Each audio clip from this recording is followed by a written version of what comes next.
And welcome back to Uncivil Law. We are tuning in to this morning's hearing with Sarah Boone. Some last minute hearings today in Florida, so we're going to check this out and see what we've got. Let's see what we've got. We're working with. All right, thank you. All right, we're here on a litany of different matters, multiple motions in limine. The state's motion in limine to exclude battered spouse syndrome evidence or exclude mention of battered spouse syndrome evidence until the defendant testifies to a justifiable use of deadly force, filed October 6. Defendant's response to state's motion in limine to exclude battered spouse syndrome evidence or mention of battered spouse syndrome evidence until defendant testified filed October 15th, and then the defendant's amended response to same, also filed October 15th. The defendant's motion in limine filed October 6th. The state's response to same filed October 6th. State's motion, objection and motion in limine to exclude decedent's medical records filed October 14th, and then the parties' objections with regard to specific exhibits that may be sought to be entered at trial. The court has reviewed everything and reviewed all of your case law, and we're ready to proceed. I believe we should probably proceed first on the battered spouse motions first. So, State, you may begin. And I also have reviewed as well the excerpts of the deposition of both Dr. Warner and Dr. Harper as identified in the state's motion.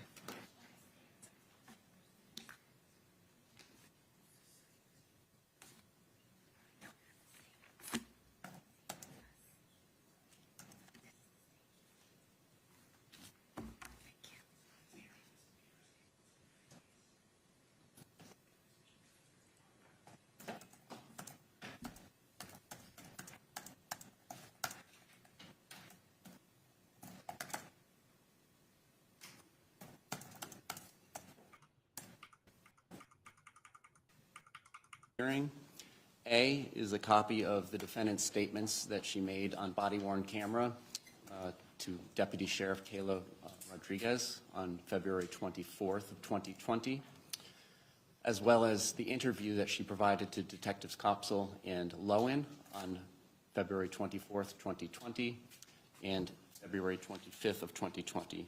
It is an identical exhibit as to what was provided to the court for review in chambers as a courtesy before the motion to suppress statements, as well as what is entered into evidence for that motion to suppress statements hearing that was held.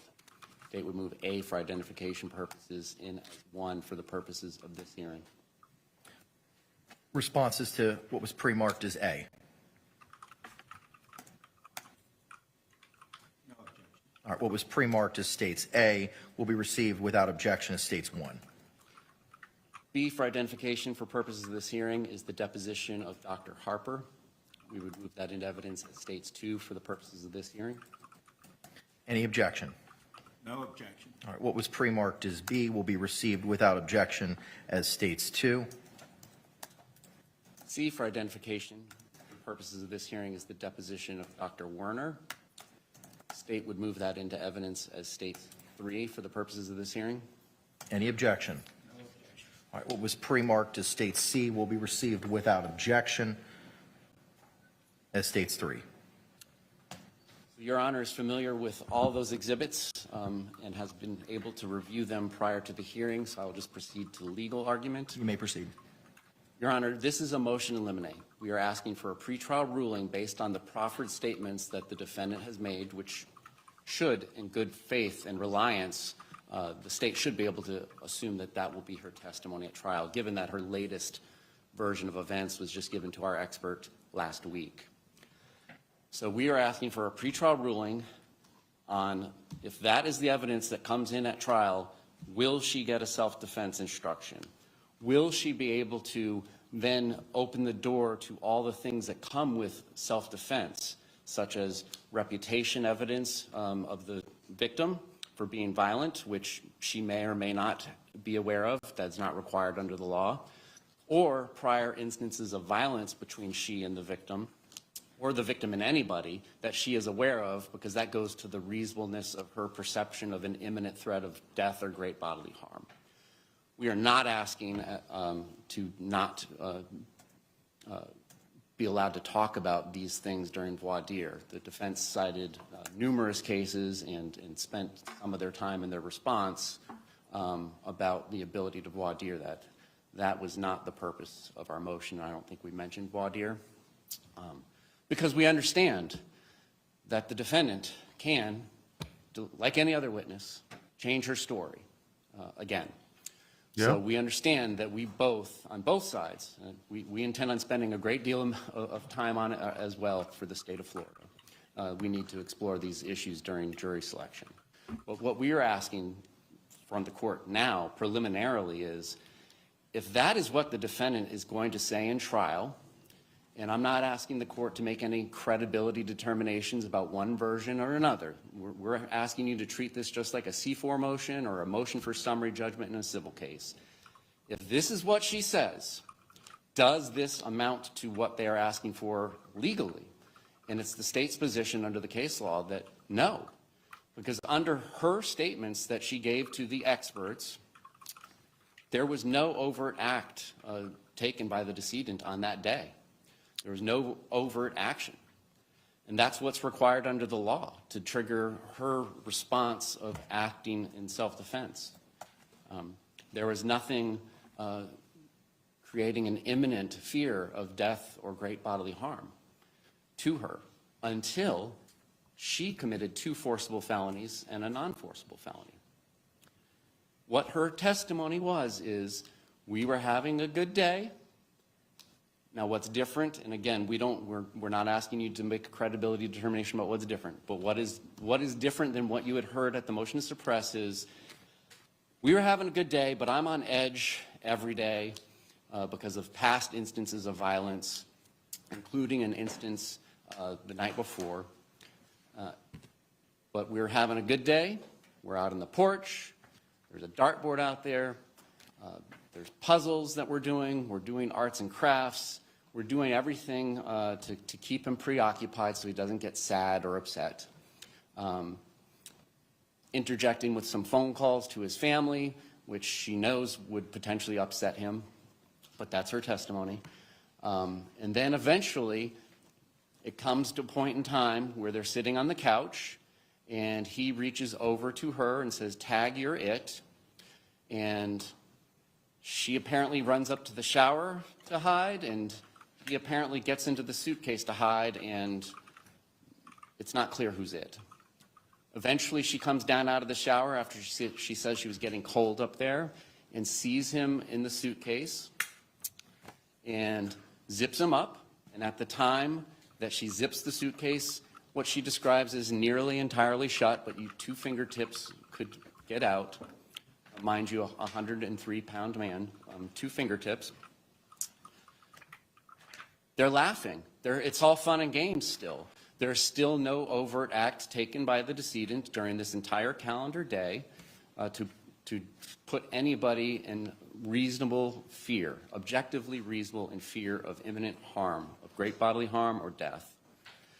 And it's only when he begins to say, after she has zipped him up into the suitcase, and again, she is saying that she did not have malintent at that time.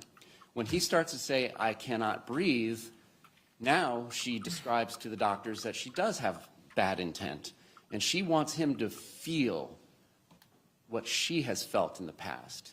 She gets angry, is her description. She shakes the suitcase, she beats it, it falls over, it flips over, he sticks his fingertips out, she hits him with a bat. So she's now the initial aggressor, and we'll discuss jury instructions as we get closer. I don't know if the state is going to mention this during their argument or not, but as the state, I'd be sorely tempted to say that we want to amend the charges to first-degree murder.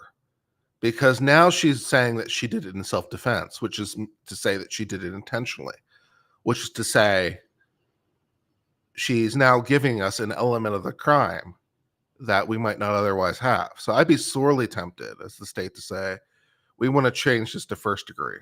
Although if they did that, that might delay the case, which might be part of the tactic too, to be honest.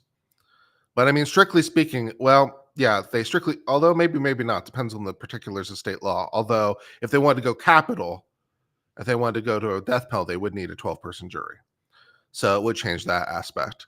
But yeah, strictly speaking, it's like you are inviting the element of intent into this thing. So we should be able to add new exciting charges. And you can't argue unfair surprise because you're the one inviting it. So I don't know if they're going to say that, but I'd be tempted to. I'll tell you what. She's the initial aggressor, and she has now committed forcible felonies, aggravated assault, and aggravated battery. Yeah. Stating that I only intended to keep him in there for a couple of minutes. I believed he could get out. She never perceived, according to her, that he would die or face great bodily harm. And she just goes upstairs knowing now he's mad because she won't let him out. Now, because of the actions she took as the initial aggressor, she is facing death or great bodily harm from the decedent if he gets out, and she completely expects him to get out because her testimony is that he could get 2 fingertips out of the zipper. So, Your Honor, under the law, the state understands.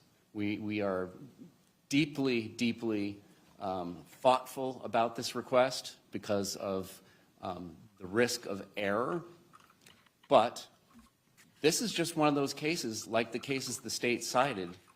There is no self-defense if that is what her testimony is. Yeah. And I don't know if the state is going to use the words. I don't know if the state is going to use the words or not. But the legal concept they're talking about would be the burden of production, as opposed to burden of proof. You hear about burden of proof all the time. And there is this idea called burden of production that normally we don't talk about because it's kind of normally a given. But self-defense is a case where you can actually challenge it. And burden of production is basically a chinchilla of evidence, as legal bites might say, a scintilla. As the lawyers might say, a chinchilla of evidence, legal bites might say. Love you, legal bites. But basically, the de minimis evidence that there is any basis to this whatsoever, right? It is that there is some foundation for this, in fact, of any description in reality. And so I think what the state is doing, although I'm not sure they're going to use the words or not, I think they're challenging the burden of production, which I think is fair. They're basically saying she can't argue self-defense because she can't even because the defense does have the burden of production. It's an affirmative defense. So they do have the burden of production. They have to provide the bare minimum evidence that there is any reality to this whatsoever. And I think the state is challenging the bare minimum reality. So I think they're challenging burden of production. I'm not sure whether they'll use the words or not, but it sounds like what they're doing. Therefore, the jury should not hear about any prior instances of violence, any reputation evidence, any battered spouse syndrome, unless and until there is testimony that is self-defense that's recognized under the state of Florida's laws.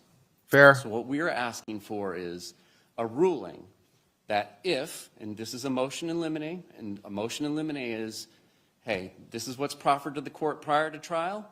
If Thank you, Ellen Parker, for the gift memberships. This is the court's preliminary ruling, unless something changes.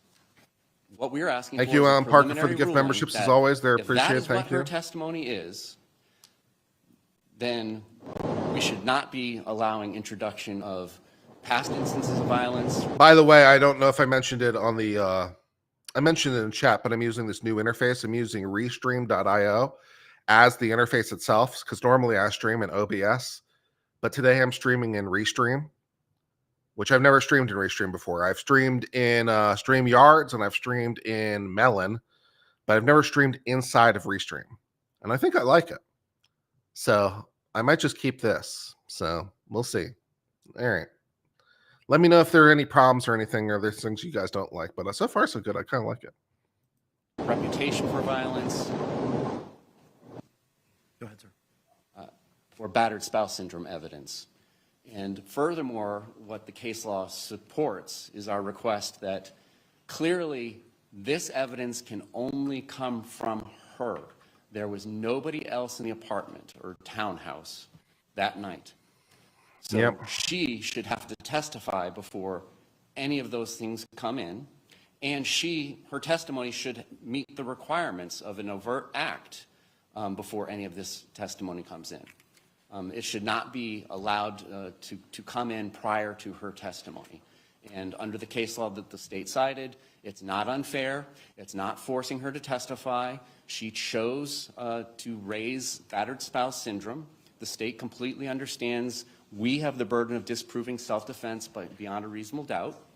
But what the case law says is we shouldn't have to combat this. We can't put the toothpaste back in the tube until she actually puts forth the self-defense that justifies all this. So that is our request. We're not making any requests about voir dire because we understand she can come in and testify differently yet again at trial. Right. And that's a discussion we'll have to have as well about how that will occur. The state's position is that if she changes her testimony yet again, she should have to give a narrative testimony. No attorney should be allowed to participate in putting forth new testimony about the events of February 23rd. Thank you. Ooh. That's basically saying we think that if she changes it again, we think it would be suborning perjury. I like that. Basically, the state is making a covert threat. It's like, okay, if she changes it again, we think it should be narrative. Why would they ask for a narrative? Normally, narrative is something you object to. Narrative is objectionable, right? Because narrative is just tell us a story. And you can't normally do that. But when they're saying we think it should be narrative, what they're saying is we think it's lies. And we think it would be suborning perjury. So that's a pretty subtle dig that the lawyers in the room, I'm sure, picked up, but not everyone watching picked up. That's good stuff. All right. And also, incidentally, by the way, I think the state, well, I don't know about the narrative part. I'll skip that part. But as to the motion to eliminate, I think they're right. Right? You can't argue self-defense until there is the burden of production, which they didn't use the phrase. Maybe they don't use that phrase in Florida. That's the way I learned it, but maybe they don't use that phrase in Florida.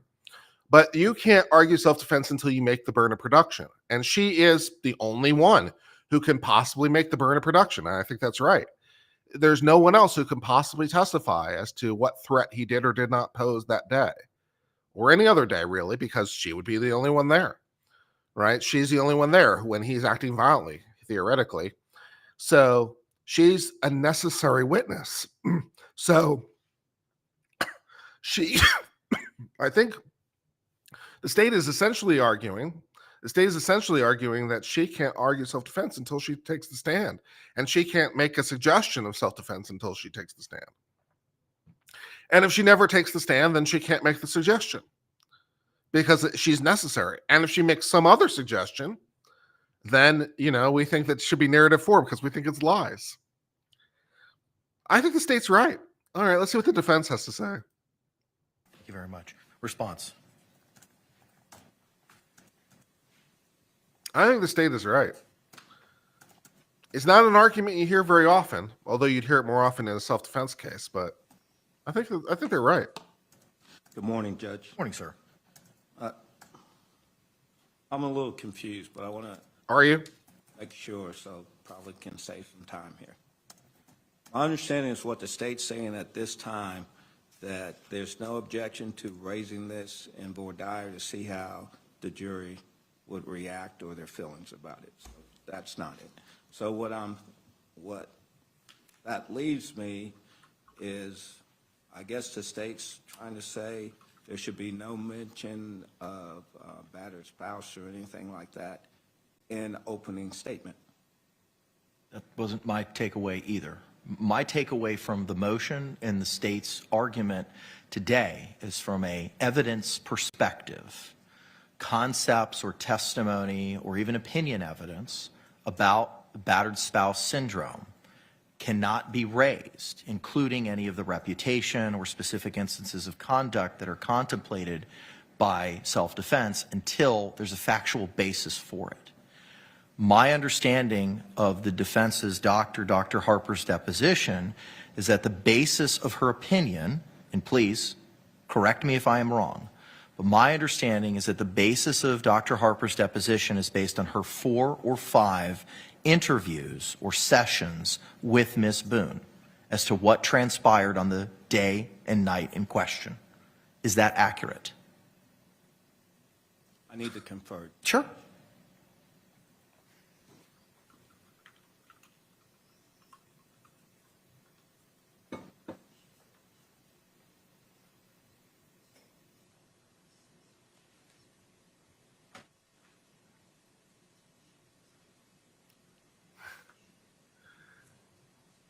I love that question from the judge because it should be a gimme question, really. It's like, hey, is this the basis for your defense? Oh, no, let me check. Eh. Not going great.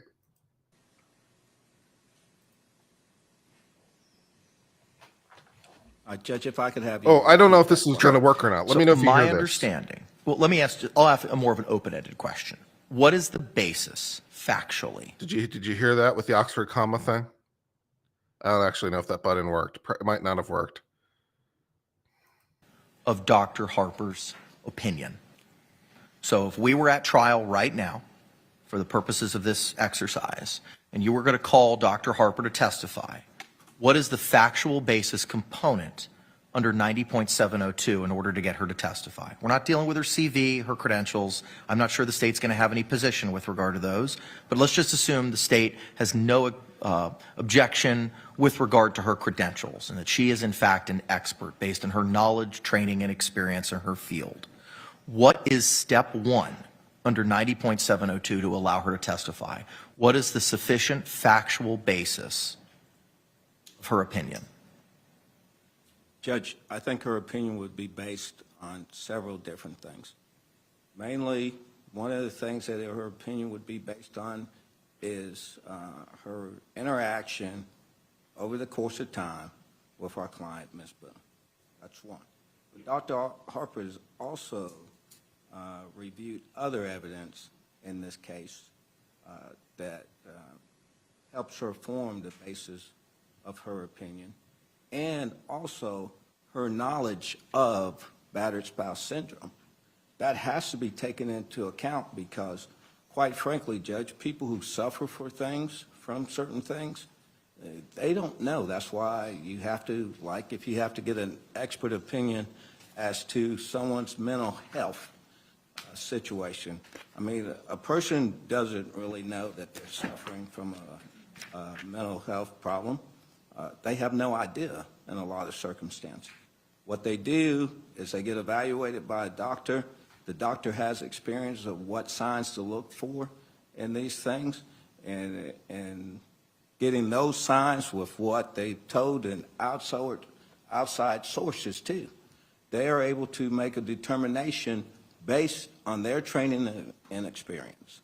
So, but based on the Akendo case, which is cited by the state as to what battered spouse is it's an ambit of self-defense.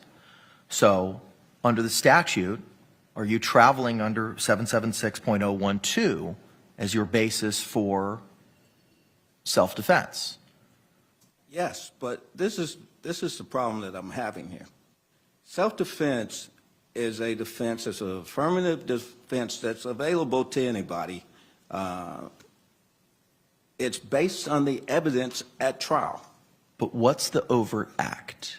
Because in reviewing Dr. Harper's deposition, there were specific questions by the state inquired of her about the language, specifically in those statutes, about the imminence of fear. And she was unable to answer those questions. So my question really is, what's the overt act by the victim which would have given rise to self-defense? Because the case law, taking aside the state's case law under the stand your ground concepts, which I find distinguishable, because under 776.032, there's a specific statutory scheme for pretrial stand your ground motions. So I find those cases distinguishable for that very reason. But there's specific case law, bless you, there's specific case law that talks about in the self-defense realm that the state has cited to in their motion that an overt act is needed. What is the overt act? Judge, the overt act has to come from testimony, and I agree in this case, but What that is it? has to be the testimony of Sarah Boone for that overt act. And that testimony can only take place at trial.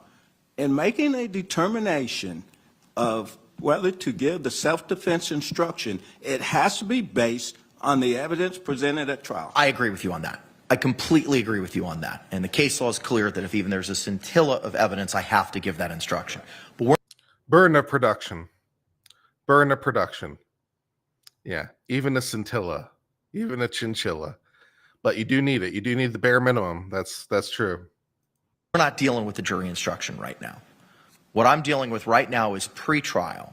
The state saying you cannot proceed on battered spouse. There's two avenues in this motion. Avenue one is you cannot proceed with battered spouse because of the factual reasons based on Dr. Harper's deposition as to what she's going to be the basis of her opinion. Battered spouse cannot be entered. Alternatively, you cannot talk about it until there's foundation. That's my takeaway from the state's argument, that before battered spouse is argued or provided or opinion, there has to be that foundation to it. And the linchpin for me is the overt act issue. That how can we have anybody testify to opinions or any of the reputation or specific instances of conduct that we permitted until that overt act is established? What's your response to that? My response to that, if I'm understanding you correctly. Because, if you need to reframe the question, please. Because it's procedurally. There's no way that we could come in here and put Dr. Harper on the stand before Sarah Boone. It just doesn't work. Because to even establish... Why not? I mean, there might be reasons practically you don't want to do it, but that you can't do it. No, I think you could. I mean, it may not necessarily be what you want to do, but I think you could do it. Yeah, I think you could do it. The relevancy of Dr. Harper's testimony, Sarah Boone, who's the only witness there at the time, I agree with that with the state, has to present evidence of self-defense. Thank you very much, Jennifer. Do appreciate your support. Talking about that overt act. It's not based on what the doctor perceives or what the doctor was told by Ms. Boone or what questions were asked at that deposition. I don't know. Mr. Owens took the deposition. The questions, though, at the depositions are limited and the doctor answers. But that's not what this has to be based on.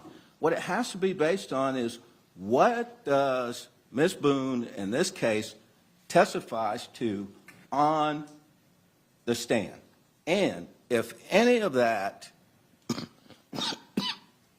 excuse me, if any of that presents a scintilla of evidence to award the self-defense instruction, then the self-defense instruction should be given. That's the first step. Everything follows after that, Judge, because this isn't a situation where I think it's appropriate to make a pretrial ruling. Because the ruling has to be based on the evidence that comes from that witness stand. Now, but that's the thing. That's in the nature of the motion in limine. You don't think it's appropriate to make the ruling because it has to be what comes from the stand. That's the state's entire point, though. It's like you can't mention it until you make the foundational showing. So if you're going to offer it, yeah, but that's the state's entire point. It's like, I don't think there should be a ruling. It depends on what's said at trial. That's what the state's argument is. Basically, I mean, holy shit, okay. you know, the evidence is subject to cross-examination, impeachment, anything like that. But that's a wait for the jury to determine. But as to the admissibility of the evidence, it has to start with Sarah Boone. A judgment can't be made or a decision cannot be made until the testimony of Sarah Boone takes place at trial. That's the state's point. This is just procedurally incorrect. Any other arguments? You're wrong. No other argument. Thank you. Rebuttal? No, my rebuttal is, I think it's kind of, my rebuttal is, that's pretty much what I said. It's like, we just want a ruling that they can't raise the issue until they provide the foundational element. I think we're kind of in agreement. So it's like, okay, all right. This is procedurally correct. Parties are allowed to get motions in limine based on the proffers of evidence that have been made prior to trial. Apparently, opposing counsel has not read the depositions, or he clearly didn't attend them because he was not there. But the court has before it the statements that Sarah Boone made when directly asked, what happened that day? What happened next? And there was no overt act taken by the decedent on that particular day. What they want to do, and what is not permissible under the case law that I have cited, in particular the one that says you get a threatening text and then 2 days later you can't go slit somebody's throat because of the threatening text 2 days earlier. Not to dehumanize Mr. Torres at all, but to give you this analogy. If somebody owns a bad dog and that bad dog bites, Woof! and that bad dog is bitten in the past, but on this particular day, the dog is just doing arts and crafts and puzzles and hanging out, drinking some Woodbridge Chardonnay. This is a pretty amazing dog. And you put the dog in the suitcase, and then the dog barks because it's in the suitcase and doesn't want to be in the suitcase when it's zipped up. That triggers you to, I remember when the dog bit me in the past. You can't, that's not how this works. That's not how self-defense works with or without battered spouse syndrome. There has to be an overt act. You can't bootstrap and make up a fictitious act of violence on that day based on the past violence. That's not what the case law allows. And the state is asking, unless they are saying that the testimony will be different at trial, we are asking for the court to prevent them from saying anything about this during opening statements, because they will know, based on the court's ruling, what your client has already said to Doctors Werner and Harper does not admit self-defense evidence into this case. So that's what we're looking for, is that ruling. If this is what the testimony is at trial, then self-defense is not going to apply, and all the ancillary prejudicial things that come with it, reputation evidence, past instances of violence, battered spouse evidence, is not coming in either. Now, if they make some statements and promises that they cannot fulfill in opening statements, then that'll be on them. King versus State will allow us to point those things out to the jury, and it will not be burden shifting. But that's what we're asking is, this is a proffer, just like any other proffer testimony, like a sex crimes case, where we file a deposition of a Williams Rule victim and ask the court to rule prior to trial, hey, if this is how the Williams Rule victim testifies, and it's clear and convincing and it meets all the standards under 404 and 403, can this prior act of sexual violence come in during the trial? This is what parties do all the time, is get pretrial rulings on crucial matters like this. This is a crucial matter because the tip of the iceberg is the second-degree murder. The rest of the iceberg, the 99% of what has been going on for the last month and a half, is the self-defense that just isn't there. It wasn't there under her former statements to the police, and it's not there under her current statements. So we're asking for a ruling, a motion in limine, which is subject to change based on the evidence at trial. But if this is what the evidence is at trial, the court should not allow any of the battered spouse, any of the prior violence, any reputation evidence in. That's all we're asking for. Okay. Thank you. All right. Thank you. Judge, could I respond? Briefly.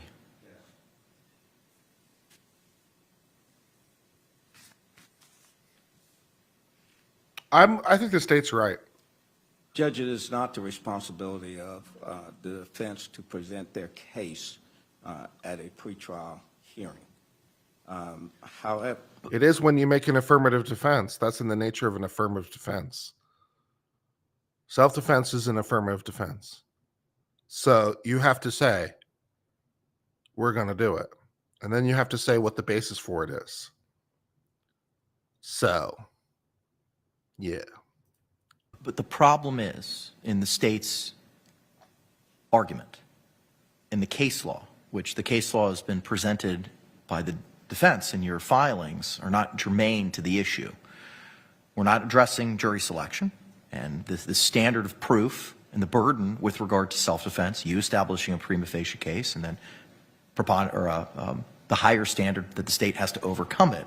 There's no dispute as to that. The issue is the necessary predicate to establish battered spouse. And the state's argument is that due to the lack of an overt act based on what Dr. Harper has relied upon, to wit, the multiple interviews or sessions with Ms. Boone, that element seemingly is lacking. We all know what elements are, right? If it's a negligence case, it's duty breach causation. In this case, it's the elements based on the jury instructions are Jorge Torres is dead, she caused the death, and it was done so in a depraved heart manner. I may have butchered that last element, but those are the elements that need to be established based on the jury instructions. Similarly with self-defense, the case law talks about the overt act. Yes, sir. And the flashpoint of the defense's argument is that the facts which were provided to the expert, who in turn will testify to battered spouse, that flashpoint, that overt act is lacking. It's not, Judge, but I find myself in the position now to disclose what our view of the overt act is. Okay. That's what this is what this motion has put us into. So it's an exercise of the state to learn our theory or our view of the evidence, because the overt act is in the physical evidence. And the overt act is mentioned to Dr. Harper in the deposition as to the reaction of Ms. Boone by the overt act. And the overt acts, I have to tell you, his hand is coming out of the suitcase. That means he's about to get out of the suitcase. Now, based on history and everything else, she doesn't have to wait to see what's going to happen when he gets out of the suitcase. It's clear what's going to happen when he gets out of the suitcase. It's followed up by physical evidence, because there's a picture provided of Mr. Torres' hand that shows a mark on that hand that it matches up with the bat. That's the overt act. It's like a gun, okay? You don't have to wait for them to pull the trigger. I'm sorry, what bullshit did you just say? Co-evidence, because there's a picture provided of Mr. Torres' hand that shows a mark on that hand that it matches up with the bat. That's the overt act. It's like a gun, okay? You don't have to wait for them to pull the trigger.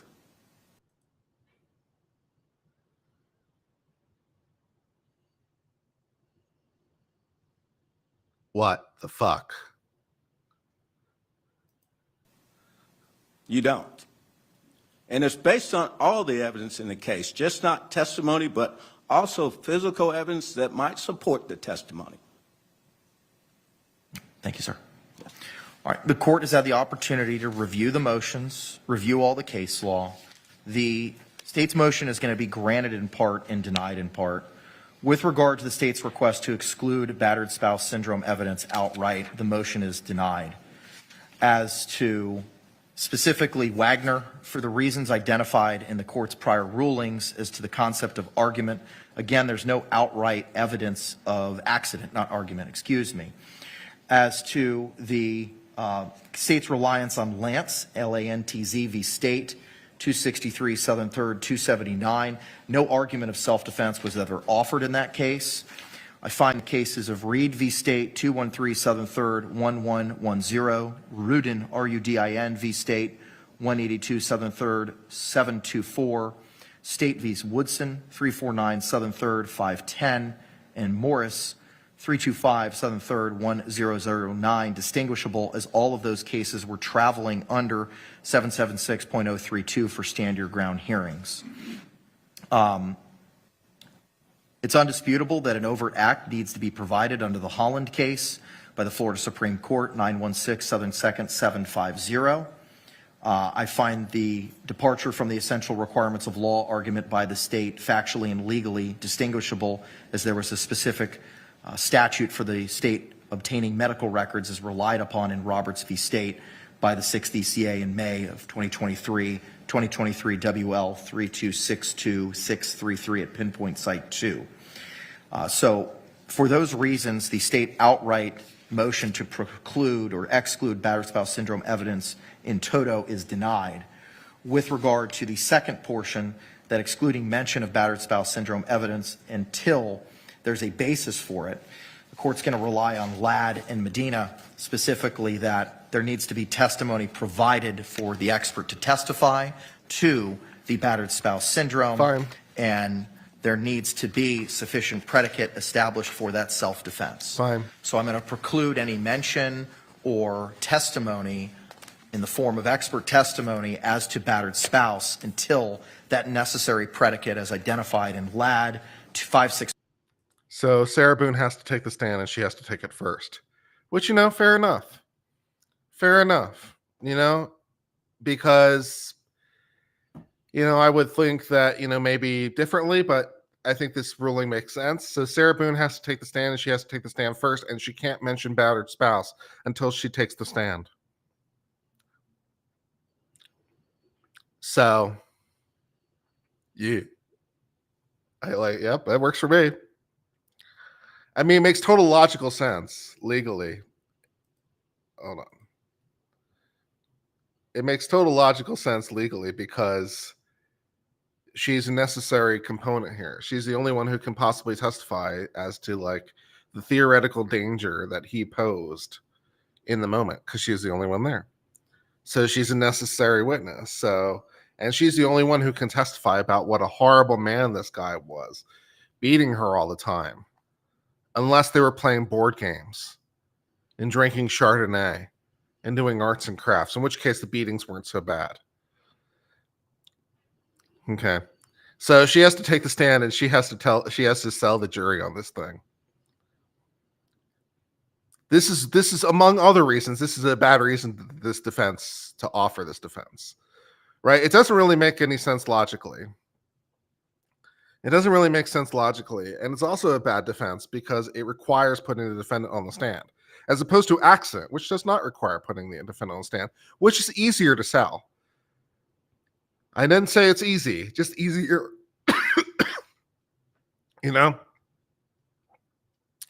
So, Miss Boone will take the stand and it will be glorious. 4 Southern 2nd 587 has been established. Any questions with regard to the state's ruling? I'm sorry, the court's ruling, forgive me. Thank you very Defense. much for the donation. Do appreciate it. Thank you very much.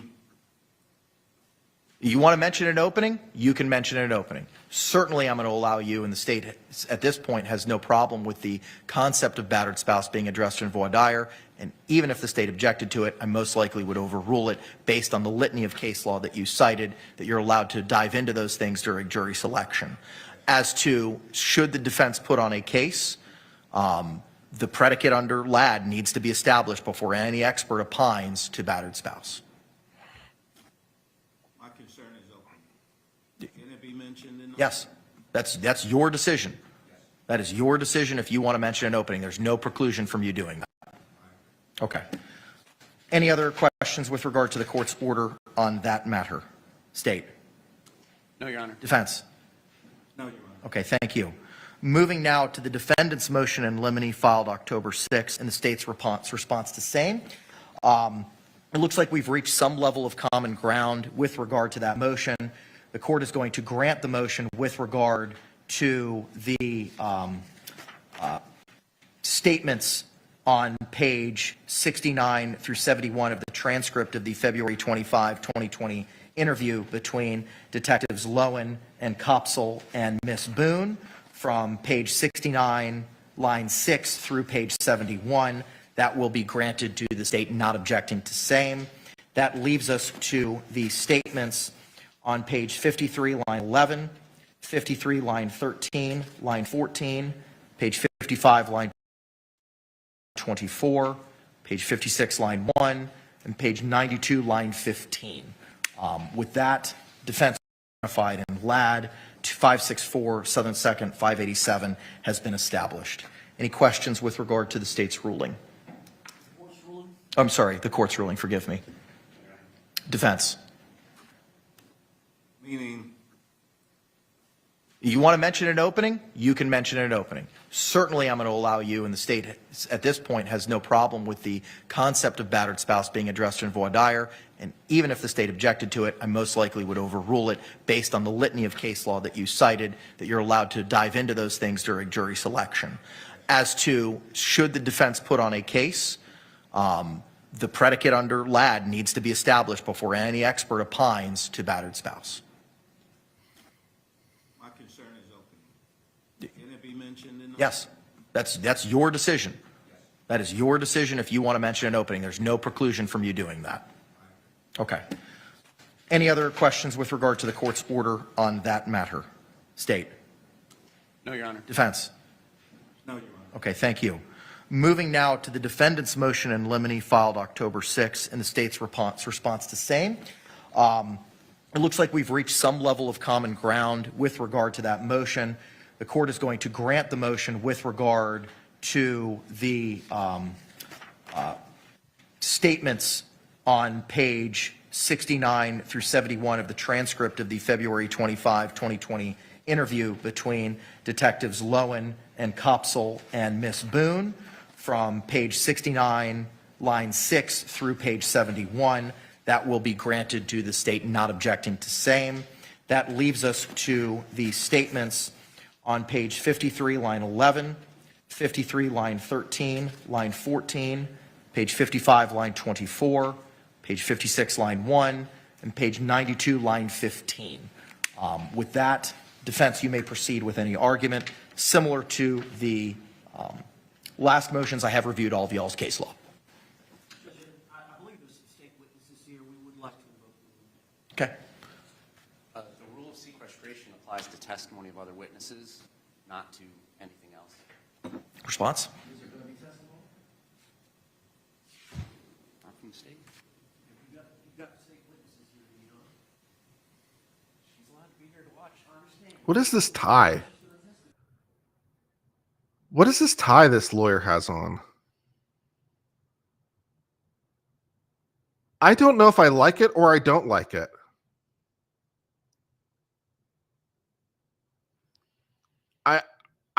I can't decide if I like it or if I don't.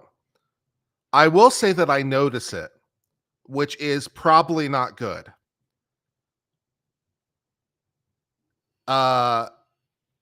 Okay.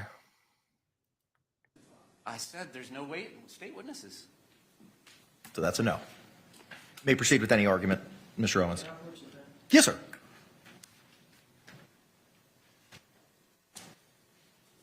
Yeah, it's like a. I have reviewed the 2.8 instruction prior to today. It's Thank a you, lot. Counselor. Judge, the problem is the state attorney, when they filed the response, they didn't include the highlighted portion that's italicized at the beginning.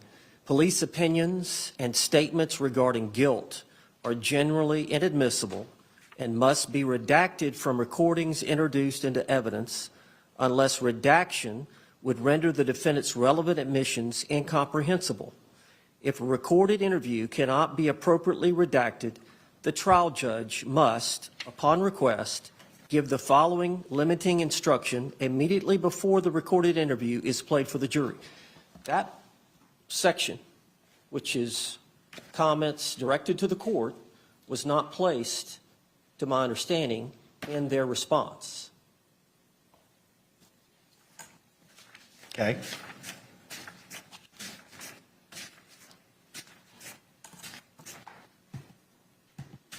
Any other argument? Judge, this was a 2-hour interrogation that occurred the day or two after the event.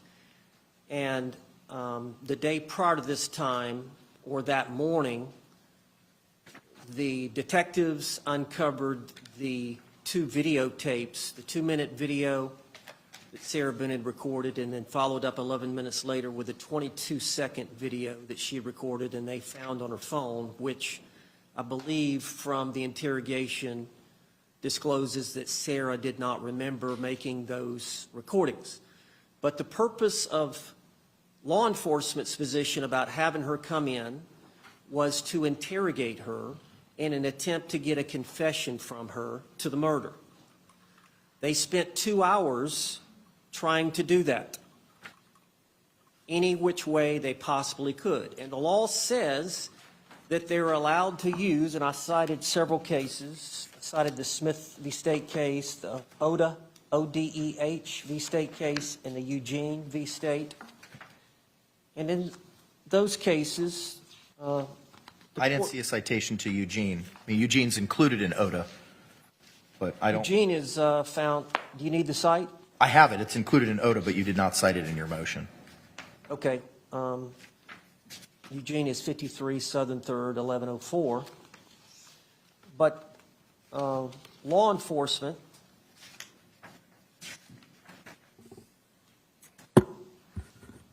are entitled to use a variety of interrogation techniques to try to elicit a confession to the crime. But as in that case, in spite of the detective's efforts, Sarah Boone refused to admit that she was guilty of the murder.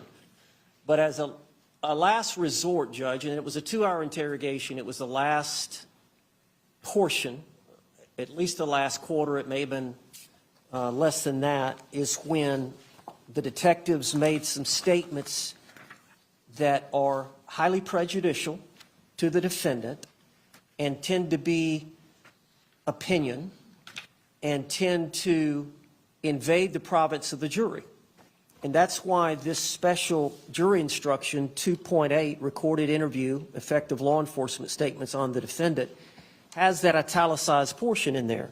And the statements we're referring to under my motion, the second section of evidence to be excluded, page 53, line 11, well, he's dead as a result of your actions.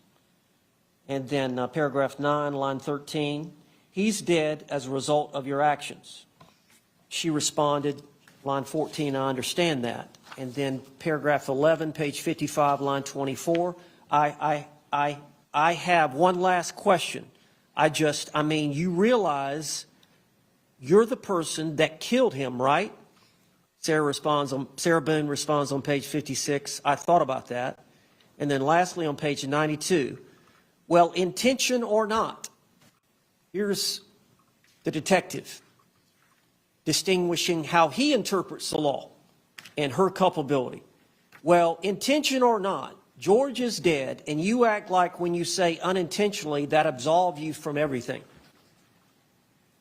That is exactly the kind of opinion testimony from law enforcement that the courts are worried about.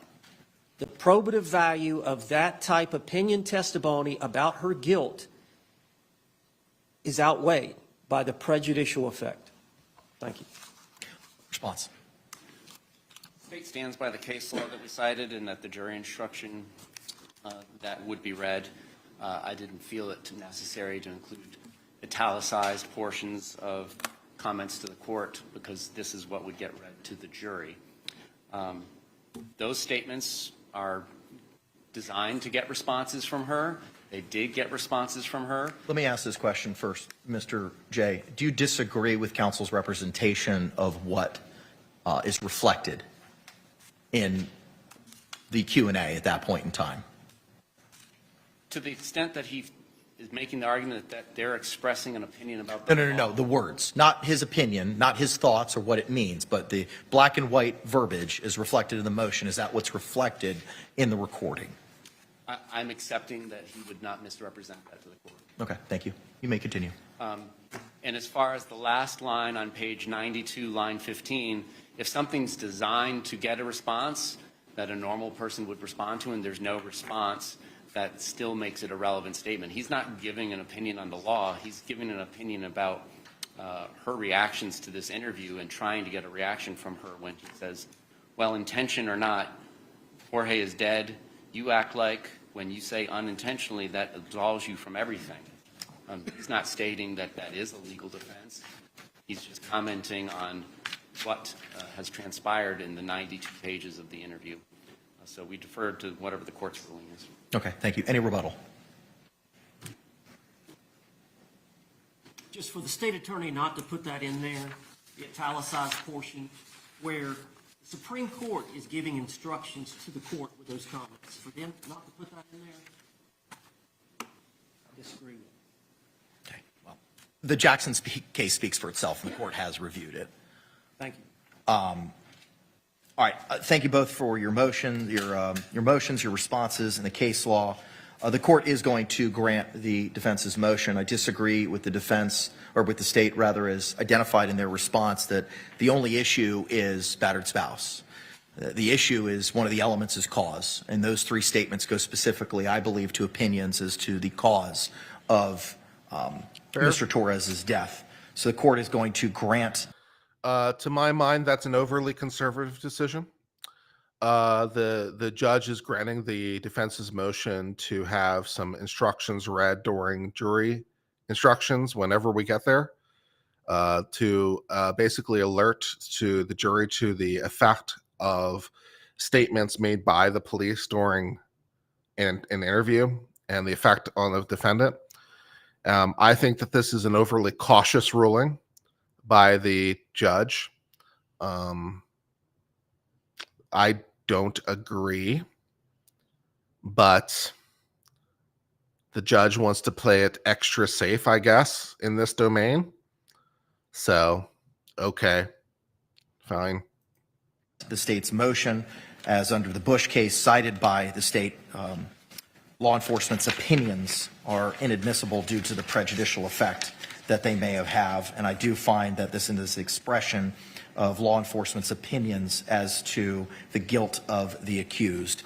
As such, the motion is granted, and those will need to be redacted. Oh, I understand. Oh, okay. So I misunderstood. That makes more sense then. Okay, I understand now. So it's not that we're doing the jury instruction. It's that we're simply removing the statements from the interview.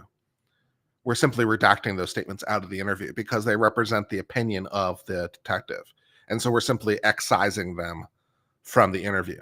That makes more sense. Okay, that I'm in favor of, because that does unduly interfere with the province of the jury. And it does represent mere opinion of a detective who, whatever. So that makes more sense. Okay, I'm on board with that. I apologize. Thank you. The defense's motion is granted for those reasons. Any questions or clarifications with regard to the court's ruling? State. Questions or clarifications with regards to the court's ruling?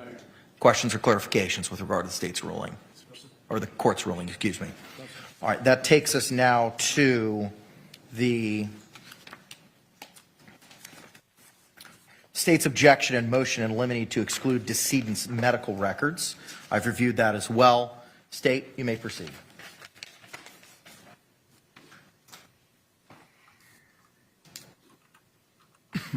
Judge, just the other night, I received 550 pages of medical records regarding the treatment of Mr. Torres from two incidents, one in 2017 and one in 2018. A third email that I received from Mr. Owens purported he believed that they had attachments. They did not.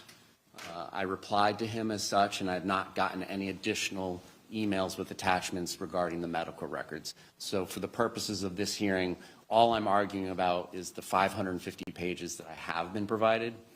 One of those instances involved a narrative being given by the patient, Mr. Torres, that he had put his hand through a plate glass window. This is the 2018 incident, correct? Yes. Yes. And his wife, the following day, made him go in and get treatment. There was a 4.5 centimeter laceration that required 2 sutures. There is no history in the narrative about any violence that the decedent had committed. So I anticipate that Ms. Boone, when she testifies, will give us an explanation about how this was an instance of past violence that she was aware of by the decedent. So making that assumption, then what the state is asking for is the 57 pages seems excessive. This jury is going to have a lot of information to weigh and consider. Not every page of these 57 pages is relevant. What is relevant is, yes, he came in for treatment, that narrative, and the history that he gave of putting his hand through a plate glass window and that he got sutures, that corroborates her testimony. I understand why she will need corroboration for her testimony to bolster her credibility. So if she testifies that way, we get it, but it's just excessive and it's going to be confusing. They don't need to read 57 pages of all of his treatment. The second batch was 487 pages regarding an incident on Christmas of 2017, when what the decedent reports in the narrative to the hospital is that some unknown men jumped him and beat him up. Being a victim of violence is not relevant in this case. I expect there will be a story based upon the testimony that we've taken from the experts that this all happened at a family gathering and one of the decedent's brothers learned from Sarah Boone that Sarah Boone said that the decedent, had committed violence against her and then beat him up. That's not the same ilk as corroborating violence with breaking windows or whatever it is that caused his laceration, whatever she ends up testifying to about the 2018 incident. But this incident, it's irrelevant that he got beat up by his brother. It's irrelevant that he suffered the amount and severity of injuries that he did. That is not required to corroborate her. $5. Any chance she's found not guilty? I mean, there's always a chance. I don't know what basis to find not guilty. I feel like the jury would have to fall off the turnip truck to find her not guilty. But that video where he goes, Sarah, and she goes, shh. If that doesn't convict her, I don't know what does, man. So yeah, I'm gonna go probably not, but there's always a chance. There's always a chance, someone somewhere, Thank you for your super chat. Her testimony that, I don't even know if it comes in, that she makes an out-of-court statement to the decedent's brother that something is true that happened in the past. That seems like classic hearsay. I'm not sure how she would get that in. I don't know that the 487 pages is needed to corroborate that. And if the court, like I stated in my response, if the court believes that it is necessary to corroborate her story that he did get beat up by his brother, then again, there are narrative parts of these medical records. Generally, I would say in this particular instance, it was a handful of pages that give the narrative as to what happened. And I don't know that it's relevant what the treatment was that he received, but there's narratives of that as well. They don't need to be bogged down with 487 pages of toxicology reports, nursing rounds, just all the things that I'm sure the court is familiar with from your past experience that are in these medical records. It's unnecessary and it's prejudicial. Its probative value is substantially outweighed by its prejudice, confusing, repetitiveness, as I outlined in my response. So that's our position. Thank you, sir. Response.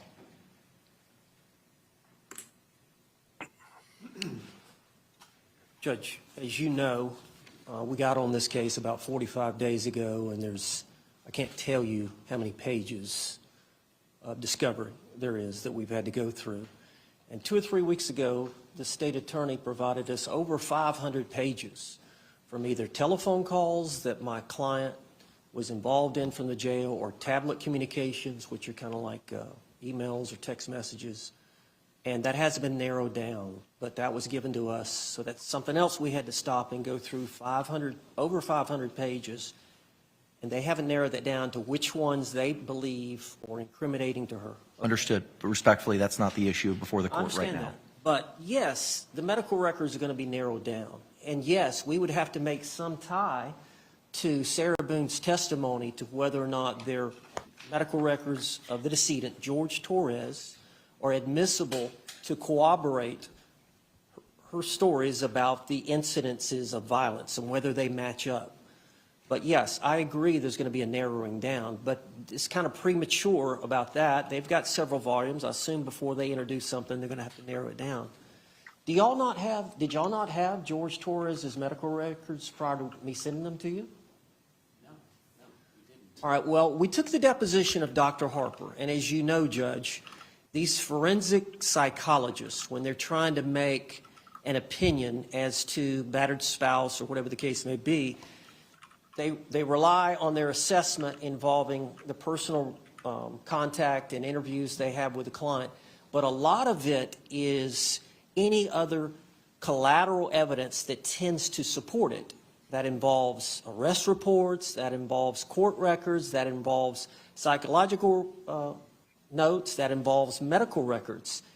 And at that time, when the state took Dr. Harper, our witness's deposition, she said, yes, I did rely on George Torres' medical records. So they were well aware. That doesn't mean they come into evidence. I know that. I didn't say that. But they were well aware that that's one thing that she relied upon. A lot of that collateral evidence doesn't come into, and it's going to be... I need to jump into the breach here. I understand all of that.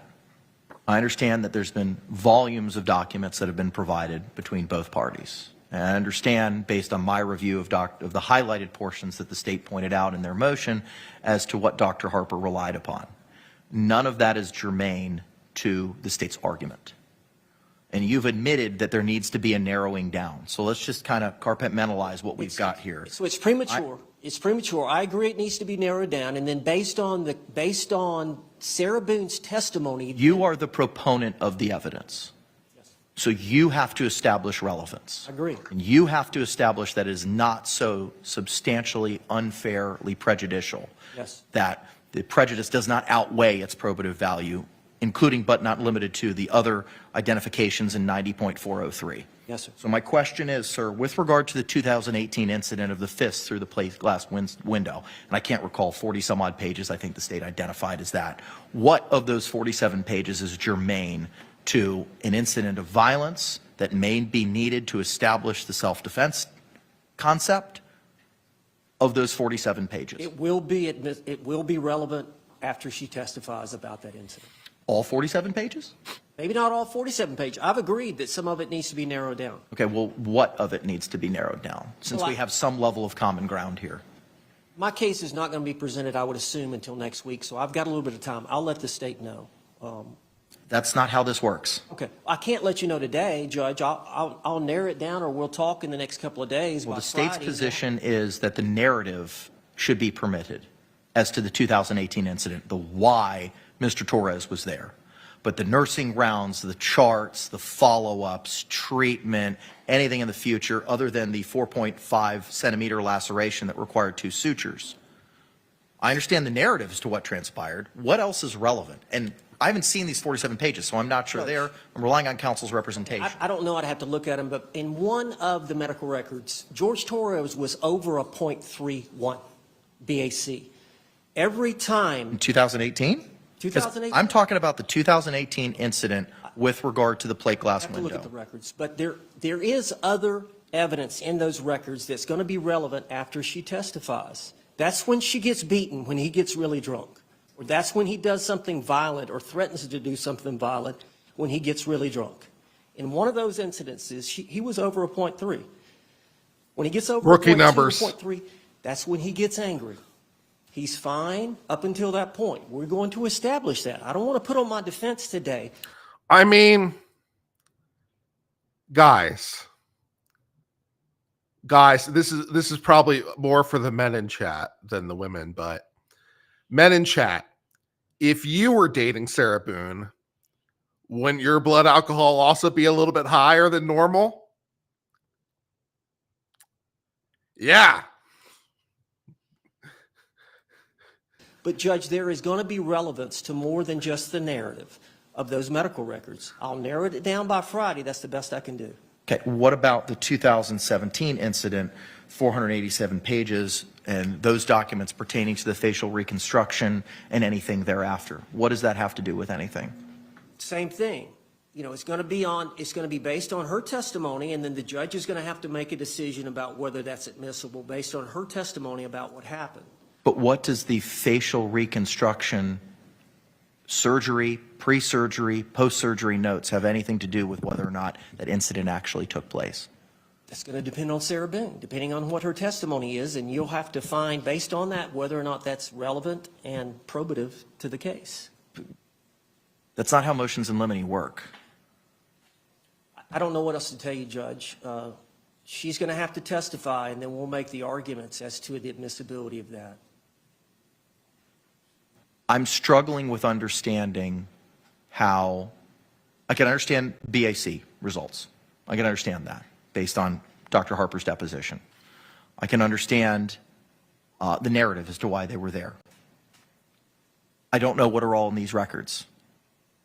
What does nursing rounds or pre-op, post-op of facial reconstruction surgery have anything to do with an incident that purportedly took place on December 24th, 2017? How is it relevant? Some of those may not be. Some of the records may be relevant, depending on Sarah Boone's testimony about how what happened to him was tied to what he did to her. Okay. Anything else? That's it. Response?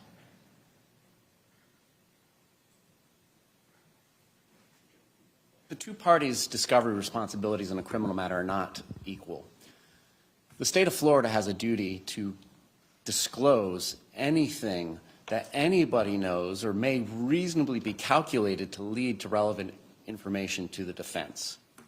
The defendant's obligation is to let us know what they're going to use in trial.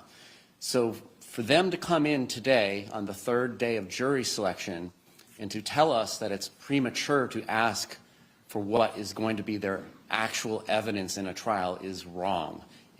They got these records, and I understand that they're the 9th set of attorneys for Ms. Boone, but the defendant got these records in 2022 or 2021.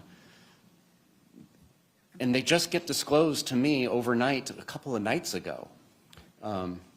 In their discovery responses, in the First Amendment, Second Amendment, Third, so on and so forth, for weeks they were telling us that they didn't have them and they were waiting for them, but they were sitting in Ms. Boone's box, apparently, that Billy Lane had acquired years ago.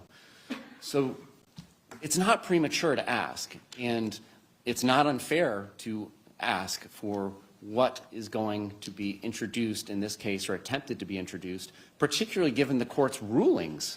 We had rulings from this court, I think you entered it August 5th or August 6th, setting forth a schedule for what are you both. And the state too, we both disclosed what are we actually introducing. The state has actually narrowed down the digital phone evidence from the defendant greatly to about 160 pages of the PDF from the thousands that it was, and handful and a few dozen pictures and videos. We have done everything we can to narrow it down. We're not asking for much here. We're not asking for much. And just to bring the point about the BAC, Jorge Torres had a 342 medical blood, so there's probably some conversion, 10-15% for legal blood, at the time that he was admitted for his facial injuries. That would be a different picture than on the date of the plate glass window. On that date, again, I expect that the testimony from the defendant will be that he was the aggressor, the violent one, and his blood alcohol level would be relevant for the plate glass window one. But I'm struggling to understand what his BAC's relevance is if we're all at a family gathering at the Torres's and she says something that triggers one of his brothers to violently beat him nearly to death, what his BAC's relevance is on that particular occasion, unless her testimony is the decedent was being violent with her that day, and that's just not my understanding of how the deposition's read. So, Judge, we're not asking for much. I don't think Friday's sufficient. We're attaching jeopardy to this case as soon as we swear this panel in, hopefully tomorrow morning. Thank you. Thank you. All right. The court has reviewed the motion and has reviewed both the arguments I'm struggling with the relevance on some of these things. So I'm going to grant the state's motion in part to the factual narratives as to why Mr. Torres was seeking treatment. That will be admissible. I'm going to overrule the state's objection with that, and I think they've conceded that that is relevant. Information regarding blood alcohol content in both the December 24, 2017 incident and the 2018 incident, I find potential relevance, so I'm going to overrule the state's objection with regard to those. However, the balance, I'm going to sustain the state's objection and grant their motion in limine unless there's evidence provided in the defense's case in chief that make these other documents relevant. Because at this point in time, it is unclear to me how the balance of other hospital records, nursing rounds, pre-op, post-op, the surgery itself from the 2017 incident are relevant to a fact of consequence, be it any of the material allegations the state needs to establish or any material allegations the defense needs to establish for the purposes of self-defense. I'm not foreclosing you, but there needs to be something for you to link these documents together for me. All right? Any clarification or questions with regard to the state's or the court's ruling? Defense. All right, thank you. That now takes us to Yeah, that makes total sense. Basically, just you gotta sort of this again goes just to the fact that this is an affirmative defense, and so you've got the defense has got to make a showing of what evidence they're going to offer to support their defense. And so they've provided these records, and these records detail a lot of things that are not necessarily relevant. For example, like when particular rounds were done by particular people. And so not all of it is necessarily relevant to the case. And so it's like, okay, you're the one that has to make the production because it's your defense, right? You're the one making the defense. So you're the one offering the evidence. So you have to show how it's relevant, right? So basically the state's basically objection relevance. And the defense is like, yeah, that's not all relevant, which, it's not. How could it possibly all be relevant? That'd be absurd. And so it's like and the judge is like, okay, great. Which parts are relevant and which parts aren't? And the defense is over here like, duh.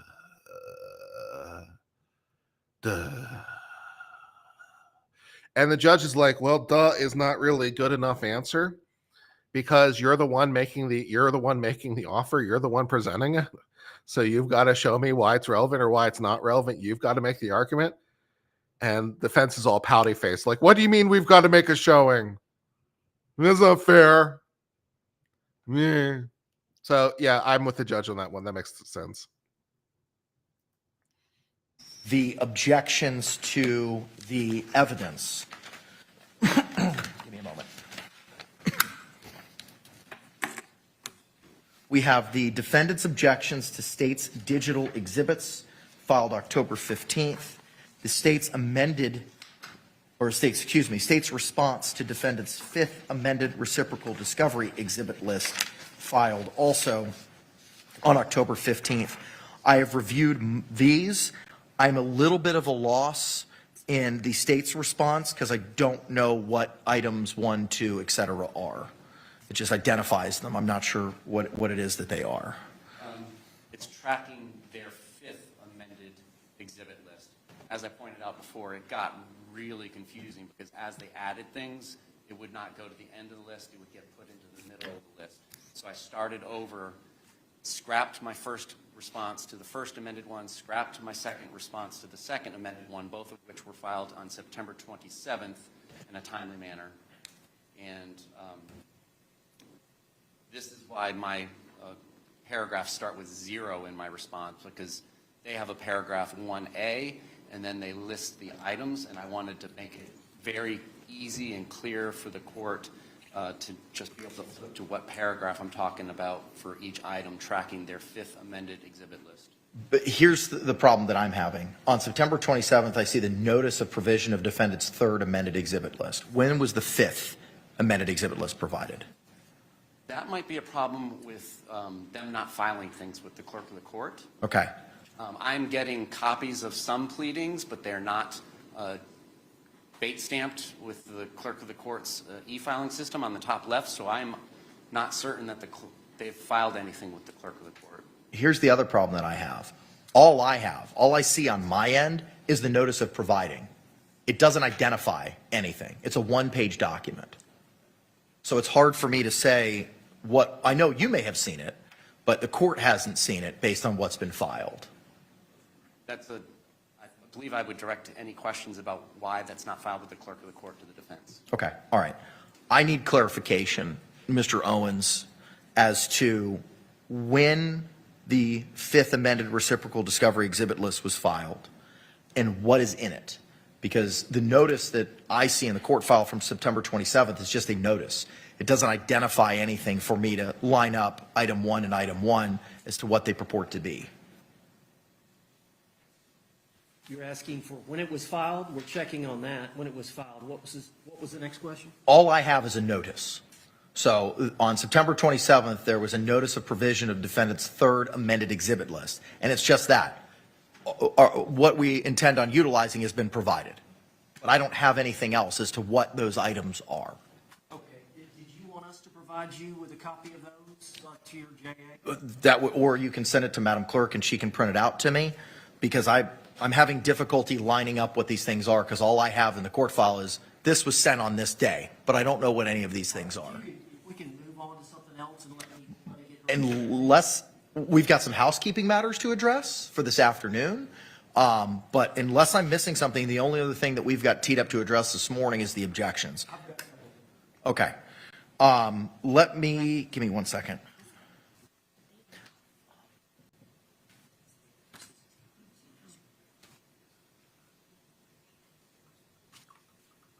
Okay. All right.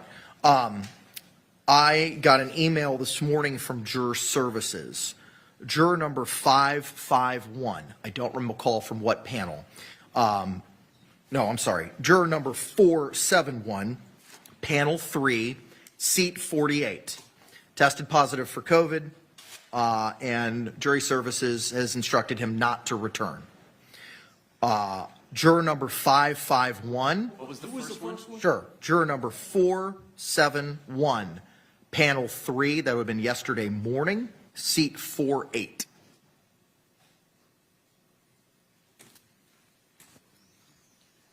Advised Jury Services this morning that he was not feeling well. After leaving the courthouse, he tested positive for COVID. I have instructed Jury Services to excuse him because we don't need that floating around. The other juror, 551, I don't have any other information as to what panel or seat. She took a COVID test and was negative. She is planning on reporting today. So due to the shrinking from 54 to 53, jury selection will take place here in 12 Alpha this afternoon as opposed to the 23rd floor. The deputies have already brought in additional chairs so that we can fit 53 people in here. That's the only other housekeeping matters that I have to address. So are there any housekeeping matters to address from the state before we address the objections issues? Is it wise to not utilize that expanded space when two of these panels, or at least one of these panels, has already been exposed to COVID up in the 23rd floor? Would it not be wise to use the bigger space in 23 since one of our panels has already potentially been exposed to COVID? As Wow. opposed to packing everybody Wow, that's nice. like sardines.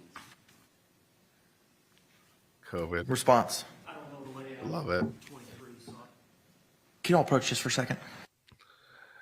COVID. It's the gift that keeps on giving, man. It's the gift that keeps on giving.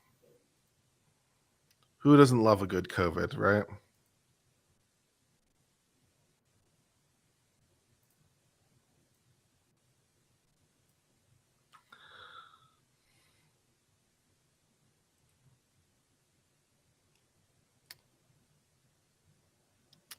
I'm glad you all are here and spending some time with me.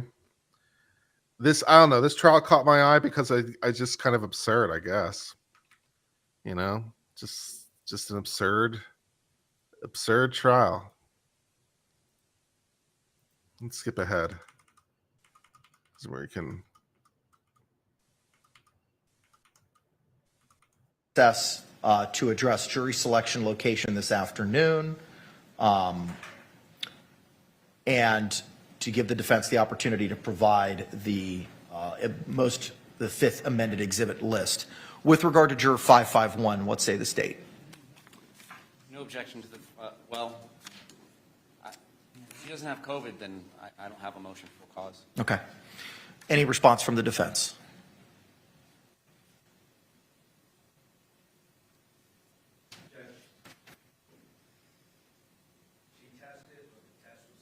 Correct. That is correct. Anything in addition to how she was feeling? I read you what was provided to me.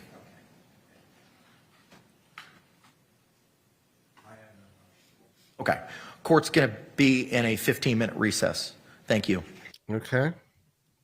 Well, we can skip the recess because we can do that. So let's go ahead.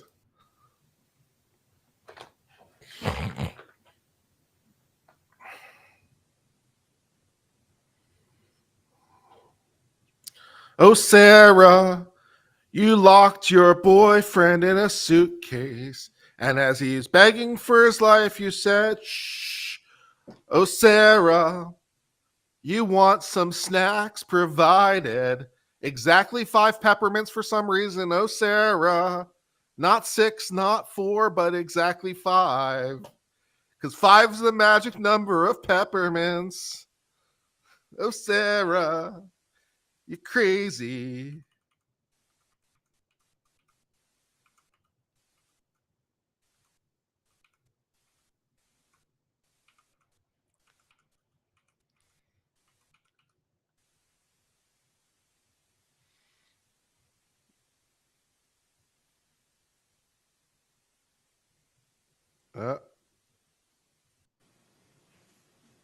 Correct. But the same problem I have is it's just with the defendant's objections to states.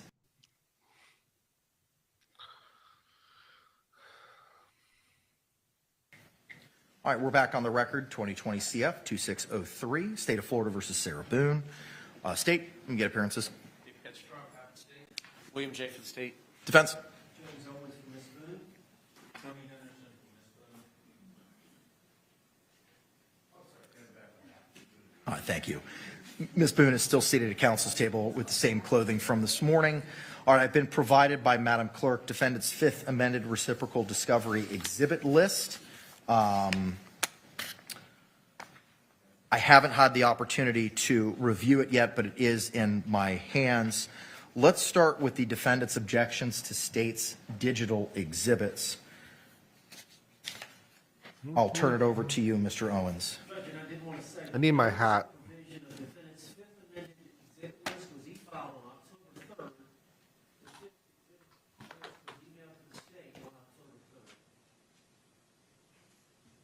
Correct. But the same problem I have is it's just the notice of provision. I don't know what any of the substance was. All right, you may proceed, sir. Okay, go ahead. Hot time is glorious time for you and Judge, me. this was a little bit Yeah. of a new procedure because what I did was review the images and these, as in the motion, we object to all the cell phone photo evidence. The state intends to introduce a trial as to, I'm not going to know until I hear evidence or see when they're trying to introduce it, if it's relevant or not at that time. Something might make something relevant at a certain time, or it might not make it relevant. So there. And also as to just the foundation stuff. Because the images, if I've seen it, I don't have dates. So I don't know when it was taken in relation to the February 23rd, 2020 date, which is the date of the offense. And so I'm at a loss for that. So I don't know if it's 2 years before, does that make it relevant? If it's 3 years before, I don't know.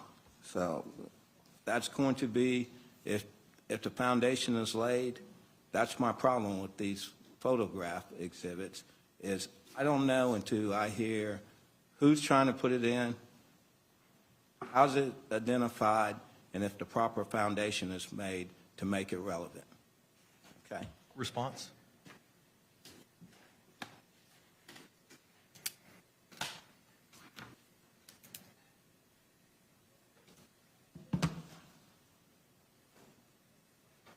So there, as a legal argument strategy, is certainly a relatively new one. Don't hear that said in court a lot. So there. It's a little bit different.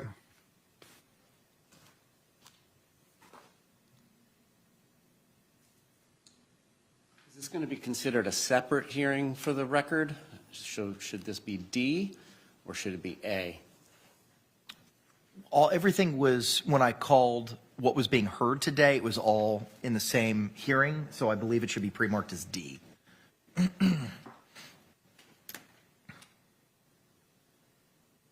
What I'm having Madam Clerk mark as D for identification for purposes of this hearing is what has been provided to the defense as the very narrowed down portion of the phone extraction carve-out.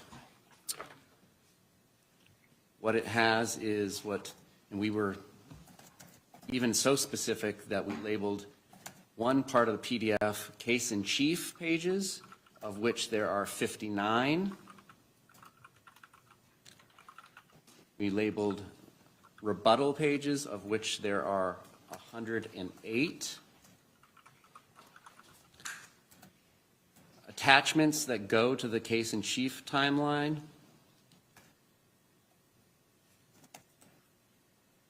Count up as 80 photographs and videos. Attachments and rebuttal.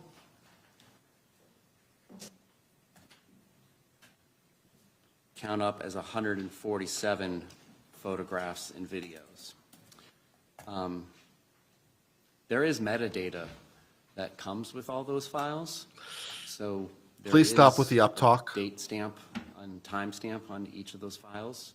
For instance, 12/25/2019, 1:10 p.m.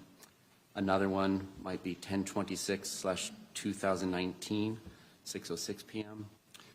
They all have file names. Providing context would be the PDF outlook or PDF outline of the phone extraction, of which Jesus Christ, has this man ever given a public speech before?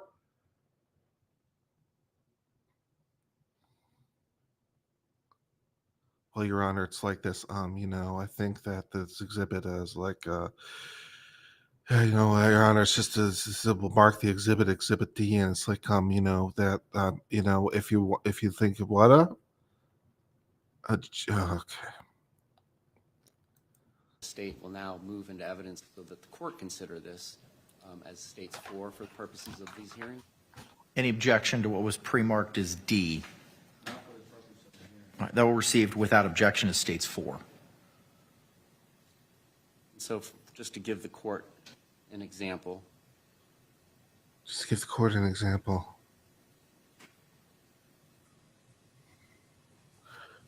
Make sure you shrug your shoulders in.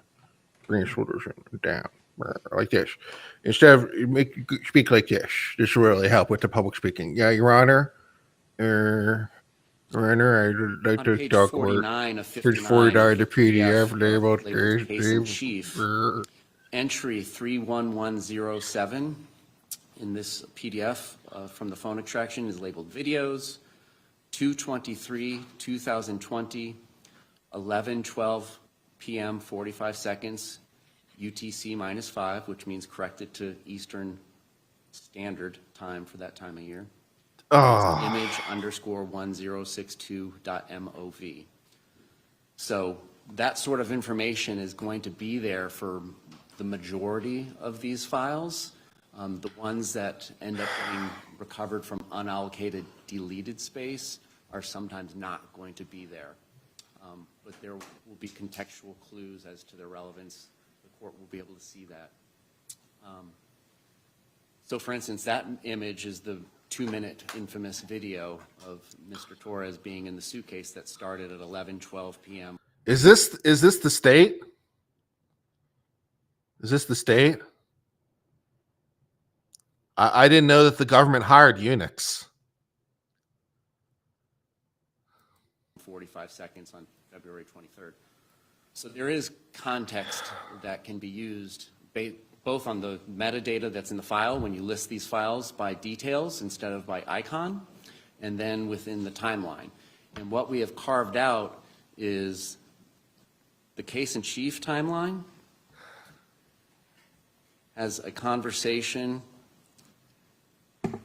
that begins on Christmas of 2019, and it starts with Mo, presumably the decedent's brother, having a conversation with Sarah Boone, the owner of the phone, and it culminates in hide and seek, I shall. That's the context of that conversation on December 25th. Then it goes down to conversation that's going on January 12th into the 13th of January of 2020. Culminates in a text. My voice from the owner is of the phone amazing, saying, Jessica. "And bless you and all of you too. I'll get capitals rid." My voice is amazing and authoritative. That's the context of those portions of our case-in-chief PDF. And then there's just the timeline that starts with February 23rd, 2020 at 8:35 in the morning and goes through the entire day to give context of what is going on with her on the phone. Is she using it? When is she presumably awake? That's the context of that file. The rebuttal file, which is, again, 108 pages. It starts, and it basically involves with conversations with or about the decedent, conversations with his family, which I anticipate the defendant is going to testify she was terrified of, and there was problems with all the time. It's going to give some context to those things. It sounds like I have a mouthful of mashed Mentions potatoes. when they became a relationship on Facebook of March 8th. Mashed of 2018, potatoes to give sounded context as glory. to when perhaps this Mashed relationship started or potatoes not. from you to me. And then there's My a mouth timeline might be that starts full of from mashed May potatoes. 21st, 2019, that is filled with conversations. But I love to be about with you anyway. and with the decedent. At that point in time, he had his own phone, and then at some point he doesn't. And the discussions and the arguments between him and the family with the defendant. And then the images that are associated. They're in the garlic photos, mashed case in potatoes, chief if you don't and mind. rebuttal, Thank you very are the ones much. that are associated in these time frames. Plus, I like to put in I at have least cleared one out sweet the vast potato majority of them. to The vast inform the majority them flavor were of the just mashed icons and potatoes. things that belong to games and nonsense. I cleared out all the. That's photogra- actually a good idea. You should give that a shot. If you're doing for Thanksgiving, you should give that a shot. It actually makes for a much more interesting experience. First of all, I tend to like the skin in my mashed potatoes because otherwise it gets a little too creamy. So I tend to like the skin in there. But the other thing that you can do is you throw in one sweet potato into your mashed potatoes, and it helps to inform the flavor of the mashed potato. It's pretty interesting. You should give it a shot. Throw in a little garlic in there, maybe a little cheese if you're feeling it. Awesome. Photographs of Mr. and Mrs. Boone's child, any of that child's friends. There was no need for any of the pictures of the children. It's mostly photographs of the decedent and the defendant, but there's also just pictures of art and them going out because it gives context. You know, if she's in the middle of an argument, for instance, with the family, you know, one might expect there to be pictures of injuries. Instead, there's pictures of art. So Thank we you did for our becoming best an uncivilian. to select which photographs and videos were pertinent within these timeframes. We did our best to narrow it down to what timeframes we believe will give a good rebuttal picture after she testifies about his family and her relationship with him. So that's where we're at. So as far as the relevancy, the general relevancy objection that was made, there was no specificity as to what particular entries in the PDFs are objectionable for any particular reason. We believe that everything is relevant. Again, we are submitting it for the court's review. I know that we're on the third day of jury selection, which will apparently resume in 81 minutes. If there's an authenticity issue, because one of their objections was relevancy, Do the mashed foundation, potato, unknown origin mashed date, potato. hearsay, and Crawford Do issues. the twist, do the twist. Submitting to the court, if I can approach the court. Da-da. Dance like this, dance like this. Hey, hey, hey. Lamb versus State, 246 Southern 3rd, 400 from the 4th District Court of Appeal decided in 2018.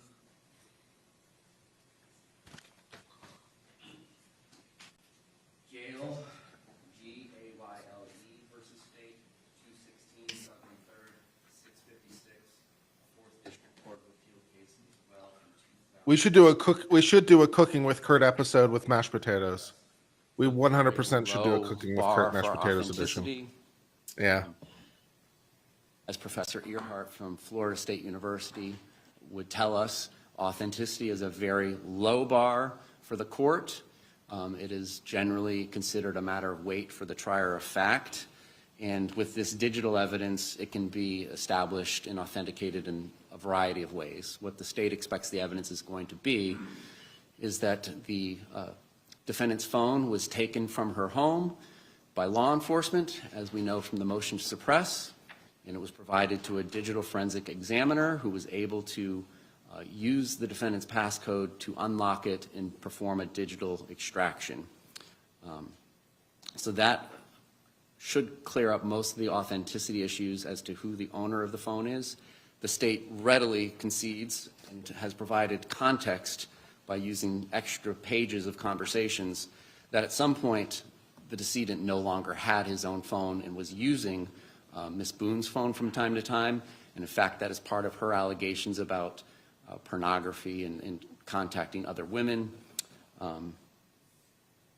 But I believe the context of those conversations makes it clear who is using the phone and who is not using the phone. So we believe that there is no foundation issue. We believe, based on the defense they are raising, that there is relevancy. We have split it up to the case in chief and the rebuttal. We are specifically only entering the two incriminating statements in the context of those incriminating statements about hide and seek. Or we could make some gnocchi. That'd be good. Him, plus the timeline of the date of the offense. Then the rebuttal, we have carved it out as best we could to Make some gnocchi with Kurt. That'd be good. present a picture of the conversations and the tone, as much as tone can be inferred from texts. We'll make a gnocchi and we'll make a The risotto. relationship was with the family and who may or may not We'll do a mushroom risotto aggressor. and a gnocchi. As far as hearsay and Crawford issues, I am unclear if they are talking about just in general the digital forensic extraction report itself. One of the cases I gave to you makes it clear that machines are not humans. They do not get subjected to Justice Scalia's version of the confrontation clause that he outlined in Crawford versus Washington in 2004. We'll do a potato What he also pancake. talked about, though, what has had That'd be some good. discussion since the Crawford decision was what's hearsay versus testimonial hearsay. Obviously, there's no testimonial hearsay in these phone extractions. There's no implication that any of these statements made by any of the participants in the text conversations were doing so with an eye towards litigation or prosecution. So it's the state's position, number one, that the extraction itself and all the data that is coming from it is not hearsay and it's not testimonial hearsay, much less. I agree. It's not. And the conversations that are going on with the other people, the statements that other people are making back to the defendant in the carve-out that we've provided aren't being offered for the truth of the matter asserted. There is no hearsay issue. It is to provide the context of the things that the defendant is saying. I'm going to go bond Jorge out. I'm going to go to the public defender's office and get this taken care of. Or screaming at his family, so on and so forth. demanding immediate responses when somebody's cutting hair and keeps on telling her repeatedly, I can't respond to you, I'm working. So those sorts of things, it's the state's position, aren't being offered for the truth of the matter asserted.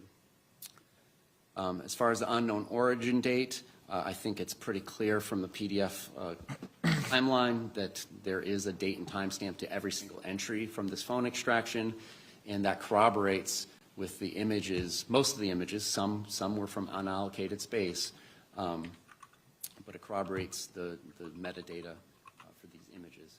So we're asking for that their motion or their objection to be denied preliminarily. Obviously, we have to lay the predicate properly at trial, but now the court has a copy, and hopefully we can get advice from the court if the court is believing that there are sustainable objections before we swear in the jury, so that the state can pull any photographs or videos, or we can have at least a discussion about those specifics, and then after discussing those specifics, the state can pull those out before burning a DVD to provide the jury. We also have the ability to black out entries in the PDFs. Again, no specific objections were made, so it would be our position that they're waived. There was a generalized objection, but so that we're not doing this when the jury is out. Trial is busy enough, trial is tedious enough to not be conducting discovery and doing redactions during the nights. I think chili you could serve over garlic taters. Response. 100%. Yeah. I like this idea. Chili served over garlic mashed potatoes. Yeah, that could work. Yeah. Normally I would serve it over rice, but yeah. Calls for a lot of speculation as to the defense part, as to what these photos, examples of the photographs, what's the use of this photograph? There's a piece of art on the wall. I don't know how that's relevant to the case. So without knowing how it's relevant and what their theory is of it being relevant, I have to form the objection. I don't think this is relevant. What's your response to the lack of specificity, that these are just boilerplate objections to all photographs, all video? Yes, well, they're not to all photographs and all videos.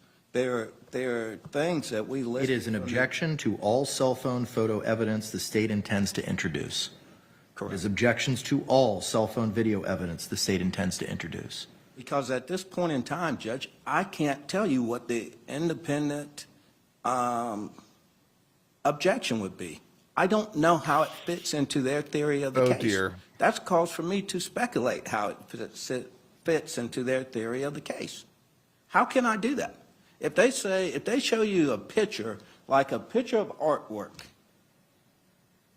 all right, I don't know how that's relevant to this case. Or a conversation that takes place between two other people. At the time, I don't know how it's relevant to the case. So what am I supposed to say? No objection to it? And then am I later barred from objecting to it when I don't think it fits, so they hadn't laid the foundation to get it in? It's putting the cart before the horse. That pertains to the rebuttal evidence. What about the evidence that was outlined that the state intends on using in its case in chief? That's it, Judge. How do I know they are going to be able to lay the proper foundation for that evidence? How do I know? That's the thing well, I think the procedure goes like this. Yeah, I could be wrong, but I don't think so. The procedure goes like this. The state has a piece of evidence. They have that evidence identified to someone, all right? They get it marked as an exhibit. Okay, at a certain point in time, the state asks if we'd like to introduce exhibit number 1 into evidence. Defense, either objection or no objection at that time. I've heard the witness who've identified it. I know what it is at that time, and I have some relationship to it at that time to make the proper objection. Just getting a picture now, and I'm supposed to say no objection? I don't know what they're using it for. Guess what, Judge? The videos of the suitcase, we didn't object to those. Do you know why? It was clear. I know when it was, and I know the purpose of using it. But when you have animate objects on the wall or pictures of individuals. And in this case, But what I'm reading, it sounds like you're objecting to those. All cell phone video evidence that the state intends to introduce. Correct. Sounds like it covers the suitcase video to me. All So it means does. all. the suitcase video is listed in in the things that we don't object to. I don't know that. I have image underscore 0954. I don't know what that is. Image underscore 0980. I don't know what that is. Okay. I'm just looking at the words on the paper. How does it need to be done, Judge? Well, what the state is asking for is a preliminary ruling on these objections. How do you have a preliminary ruling on an objection when the foundation or anything has not been laid in court for evidence being omitted? State conceded they need to lay the appropriate foundation. Well- It's part of their argument. Okay. So I'm not going to address foundation. If they're able to establish it is what it purports to be under the case law, under 90.901 and everything else, I mean, he's right. It's a low bar for what admissibility is. And I have no problem with that. Okay. I have no problem with that part, Judge. The thing that I'm saying is, I want to make sure, because I didn't object to something on here, it waives my right to object to it later. Okay. That's what this sounds like to me. It sounds like this is a situation, well, Mr. Henderson, you didn't object to this on the state's list of exhibits. You did not object to it. You can't object to it now. I don't think that's fundamentally correct. So I don't know what part I'm missing. Anything else, sir? Well, yes, Judge, I would like, because I know it's a different jurisdiction. People do things differently, okay? 30 years, I've never had to do this in a criminal case, okay? Part of the reason the court issued the order back in August is at that point in time, Ms. Boone was representing herself pro se. And we need to establish deadlines to prevent any ambush or last-minute issues. Then you all parachuted in on August the 30th. Yes. There was no order. There was no request to vacate any of those deadlines. So those deadlines were still in full force and effect. Yes, sir. But the reason behind that was because Ms. Boone at that time was representing herself pro se, and to avoid issues at trial, the court had set a schedule for when certain objections needed to be provided. And I understand your position. I don't want to be in a position where I'm deemed to have waived anything. I get it. But the state's proffer seems to have established some level of relevancy for these things. And as we well know, the bar for relevancy is very, very low. As to foundation, I agree with you. And the state concedes that point. They need to establish the appropriate foundation. And if they're able to do that, I'm not foreclosing you for making objections. But as of this point in time, your objections are preserved for the purposes of trial. You can raise them, certainly. But at this point in time, based on the state's proffer of what they intend to use and why they intend to use it, I'm going to find that it's relevant and not repetitive. Judge, at this point in time, as a pretrial ruling that doesn't waive my right to object to something as they're trying to admit it based on relevancy, foundation, or any of those things, then I don't have a problem with that. What my concern was, the way this looked like to me, if I didn't make an objection to it at this time for this, I am waiving it at trial. I understand. Any clarifications or questions with regard to the court's ruling? We're just, I believe we're trying to treat this like a video interview redaction issue. Like, it takes time to go back and pull out pictures and pull out videos or black out lines or remove pages. That's all we're trying to do is do that today. I don't know what the defense expects to be different at trial, what more information they're going to learn from the digital evidence. I mean, the foundation for this evidence is going to be the law enforcement officer that took the phone that is pictured in the CSI photos. See if out these of glasses Ms. are Boone's better. apartment. It's right on the nightstand next to the suitcase. And then that person's going to have to testify, well, I gave it to Junella Wadden. And then Junella Wadden is going to come in and bring the phone with her and say, this is the phone that I plugged into my Magic I don't know if those Cellbrite glasses are as software, good, to be whatever honest. she used on that particular day. I think the this other is glasses how are Cellbrite better. works. This is my educational background, blobbity blobbity with this software. And I pulled this extraction out. Mr. J sent me this carve out of this extraction before trial. In fact, she picked it up yesterday. Yeah, those glasses are cooler. I believe, I'm going to testify that this is part of the larger carve out. This is from her phone. That's going to be the foundation. The rest of these things are things that we should be able to have an intelligent discussion about today with specificity about this line of text isn't okay. This particular photograph's not okay for this reason. That's what we were hoping for. Okay. Have you reviewed what it is that the state intends on eliciting in this exhibit? Yes, Judge, this is the things that I reviewed. I sat down last night and went through every one of them preparing for this hearing. What we did not, or what we failed to do because of the time restraint for the ones that we didn't list the number and I didn't give detail as to like IMG 0954, what it represents. My concern is this, because I don't have a problem with this or with the state's evidence at this time, as long as it's not a bar that when we come into court and I feel something is not relevant at that time, or they go to admit it and I say objection relevancy or objection foundation, then I'm not barred at that time. I don't know any rule that would bar me at that time. Okay. I'm going to overrule your objections for the reasons that I previously identified. You can raise your objections at trial if you deem necessary. But based on the state's proffer, I'm going to find that the different categories of documents that he's identified as reflected in Exhibit 4 are relevant. They are not repetitive. They are not cumulative. And so long as they can establish the appropriate foundation, and based on counsel's proffer, seems like they might be able to do so. Any questions, sir? Now, I just want to add something for the record. Yes, sir. The state during its proffer said there were no photos of the child. That's not correct. There are photos of the child. That are being sought into evidence? Yes, Your Honor. State? Response, if any?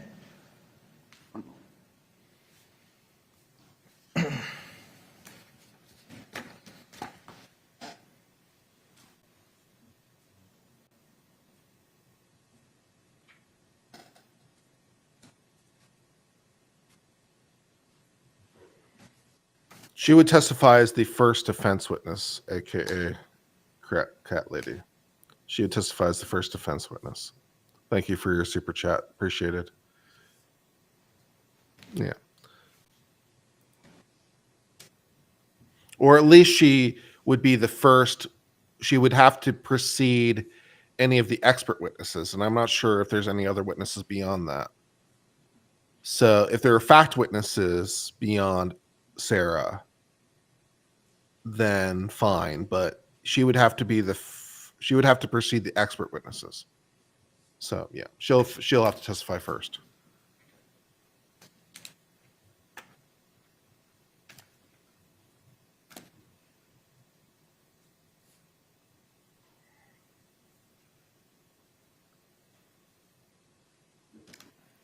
I don't believe so in either of the folders.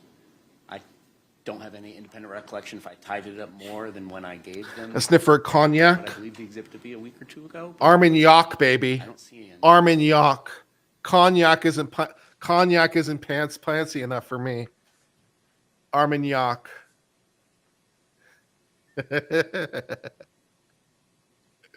Yeah. No, we got to go hardcore, baby. Hardcore.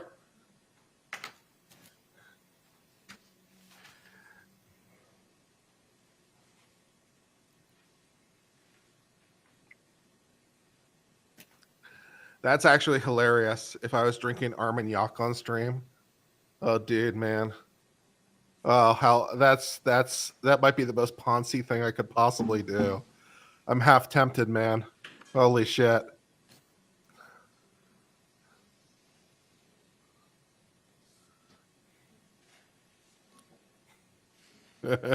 I'm tempted.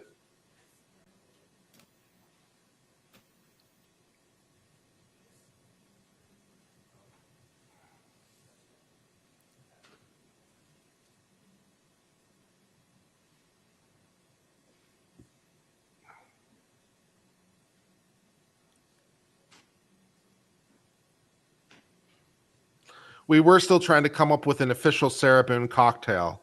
I know Legal Vices has proposed Tang and vodka, and no, I'm sorry, just no, we're not doing Tang and vodka. That sounds like pain and horrible, and I'm not interested in that. So, but we were contemplating doing an official Sarah Boone cocktail.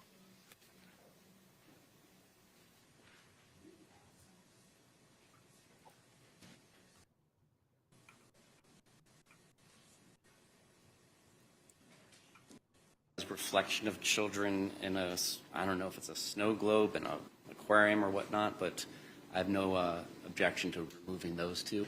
I just didn't recognize it as children. I recognize it as a crab. If you're more interested in the case and not the commentary, you are on the wrong channel, Nick.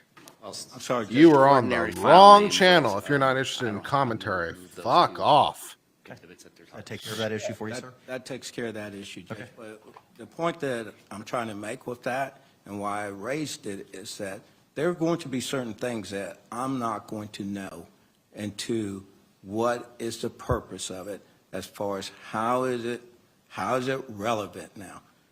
They can make a proffer. I understand they can make a proffer, but their proffer isn't evidence. Once it goes up, the witnesses and all, and the court has told me that I don't waive my objection, so I understand the court's ruling. Okay. All right, thank you very much. Yes. Anything else with regard to the defendant's objections to state's digital exhibits, Mr. Henderson? No, Your Honor. Okay. Moving now to the defendant's fifth amended reciprocal discovery exhibit list and the state's objections to same. There are some for which the state has no objections. Those need not be addressed.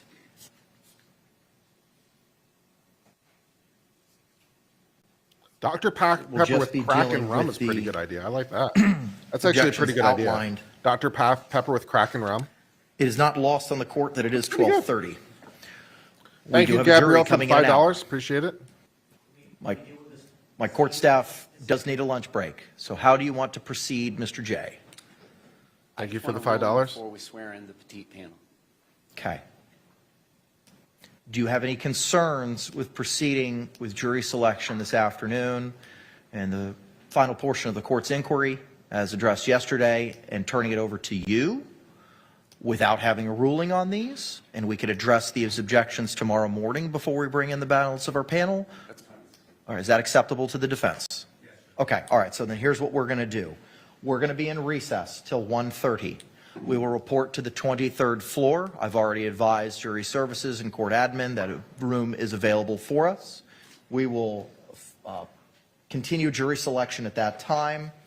I will keep you apprised of whether or not we can continue jury selection in 23 tomorrow. As soon as I have that information, I or my judicial assistant will pass it along to you. Assuming we're in 23, we will advise the jurors when they need to return and we can address all these objections tomorrow. And we'll address those objections either in 23 or in 12 alpha. Anything further from the state? No, Your Honor. Anything further from the defense? Okay, we will see you all at 1:30 and 23. Thank you. Okay, I guess that's it for the hearings then.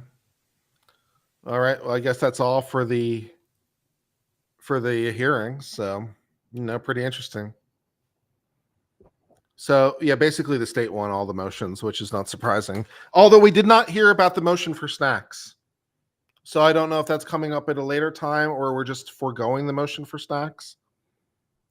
Because I was very excited in the motion for snacks, and it doesn't appear that we're going to learn about whether or not she gets her peppermint and her other accoutrement. Personally, I'm thinking maybe nice little like meat cheese platter would be good.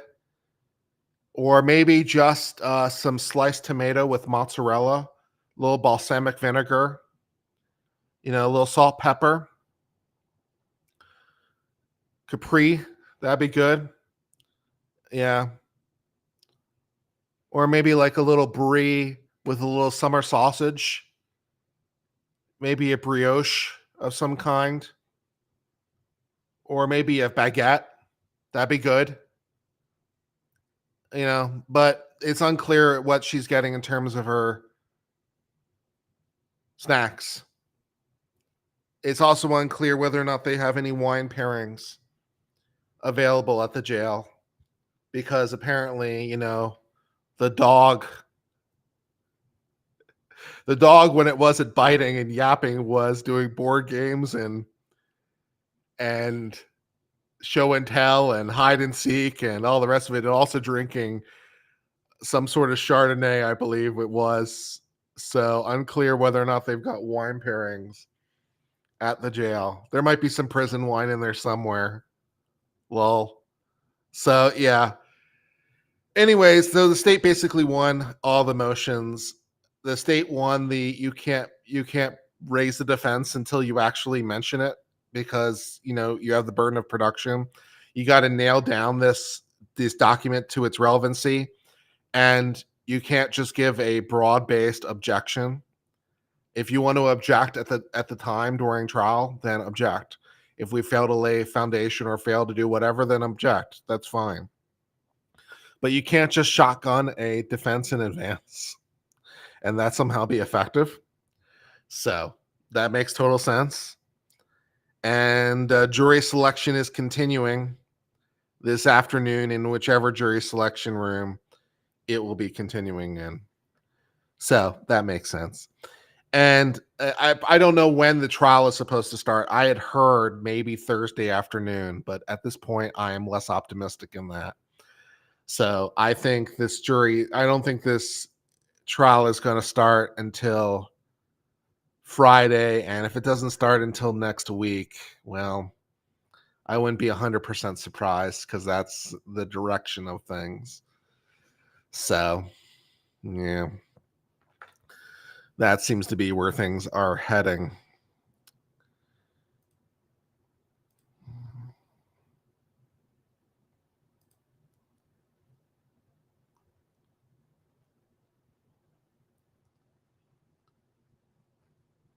Boone's Farm, Strawberry Hill. No, I actually like myself.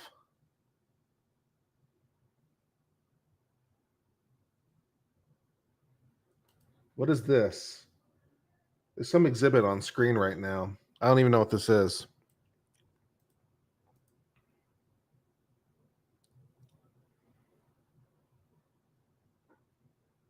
Hold on.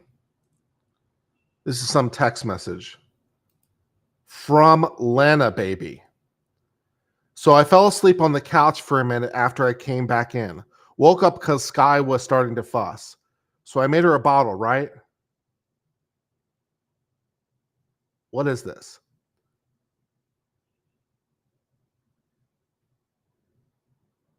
So then I go to check on it. It was Life 360 saying, ask Daniel to charge his phone. So when I opened the app and saw that your phone was at 1%, I won't lie, it made me start to think again. And there's a possibility that I'm just overthinking. But here are what my thoughts were.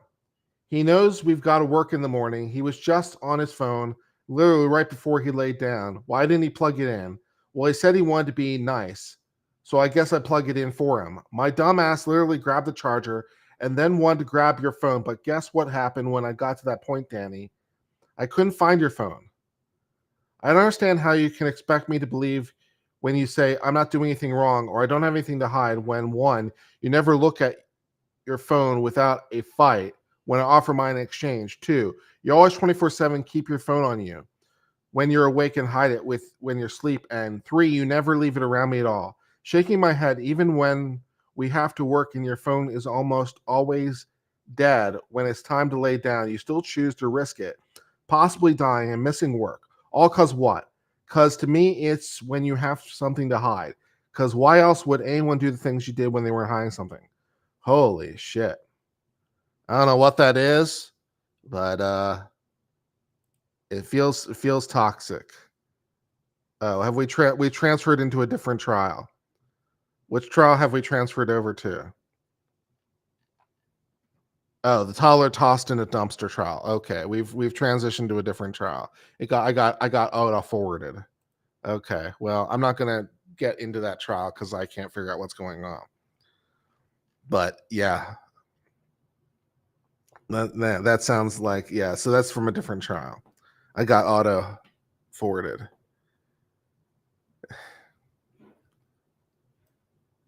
Babies do not belong in dumpsters. That isn't where the babies go. I don't know if you didn't know that, but I'm here to help. Babies do not go in dumpsters.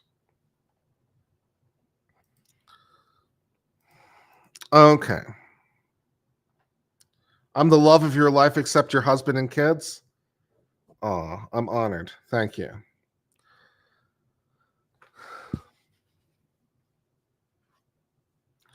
Okay. Well, I think we will end for today, and I will post a edited video. Let's see, what do I have in my queue to post today? What do I have in my queue to post? We did the TikTok one yesterday. We have College Aid one. So I can post that today. So I'll probably post that in a minute. I'm your celebrity crush. Aw, thank you. That's very nice.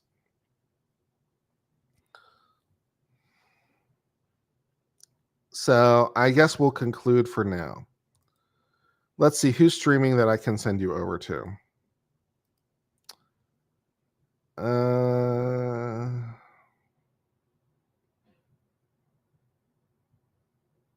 I can send you over to Legal Vices for a minute.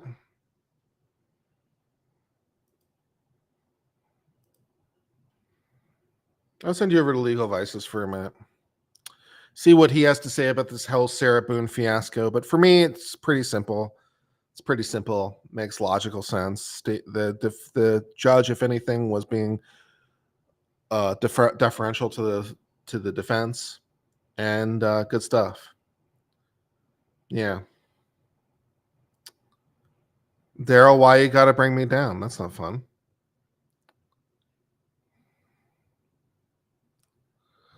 All right. I will see you all later for now. Where's the end stream button? That's actually a good question. I don't know. Oh, there it is. There's the end stream button.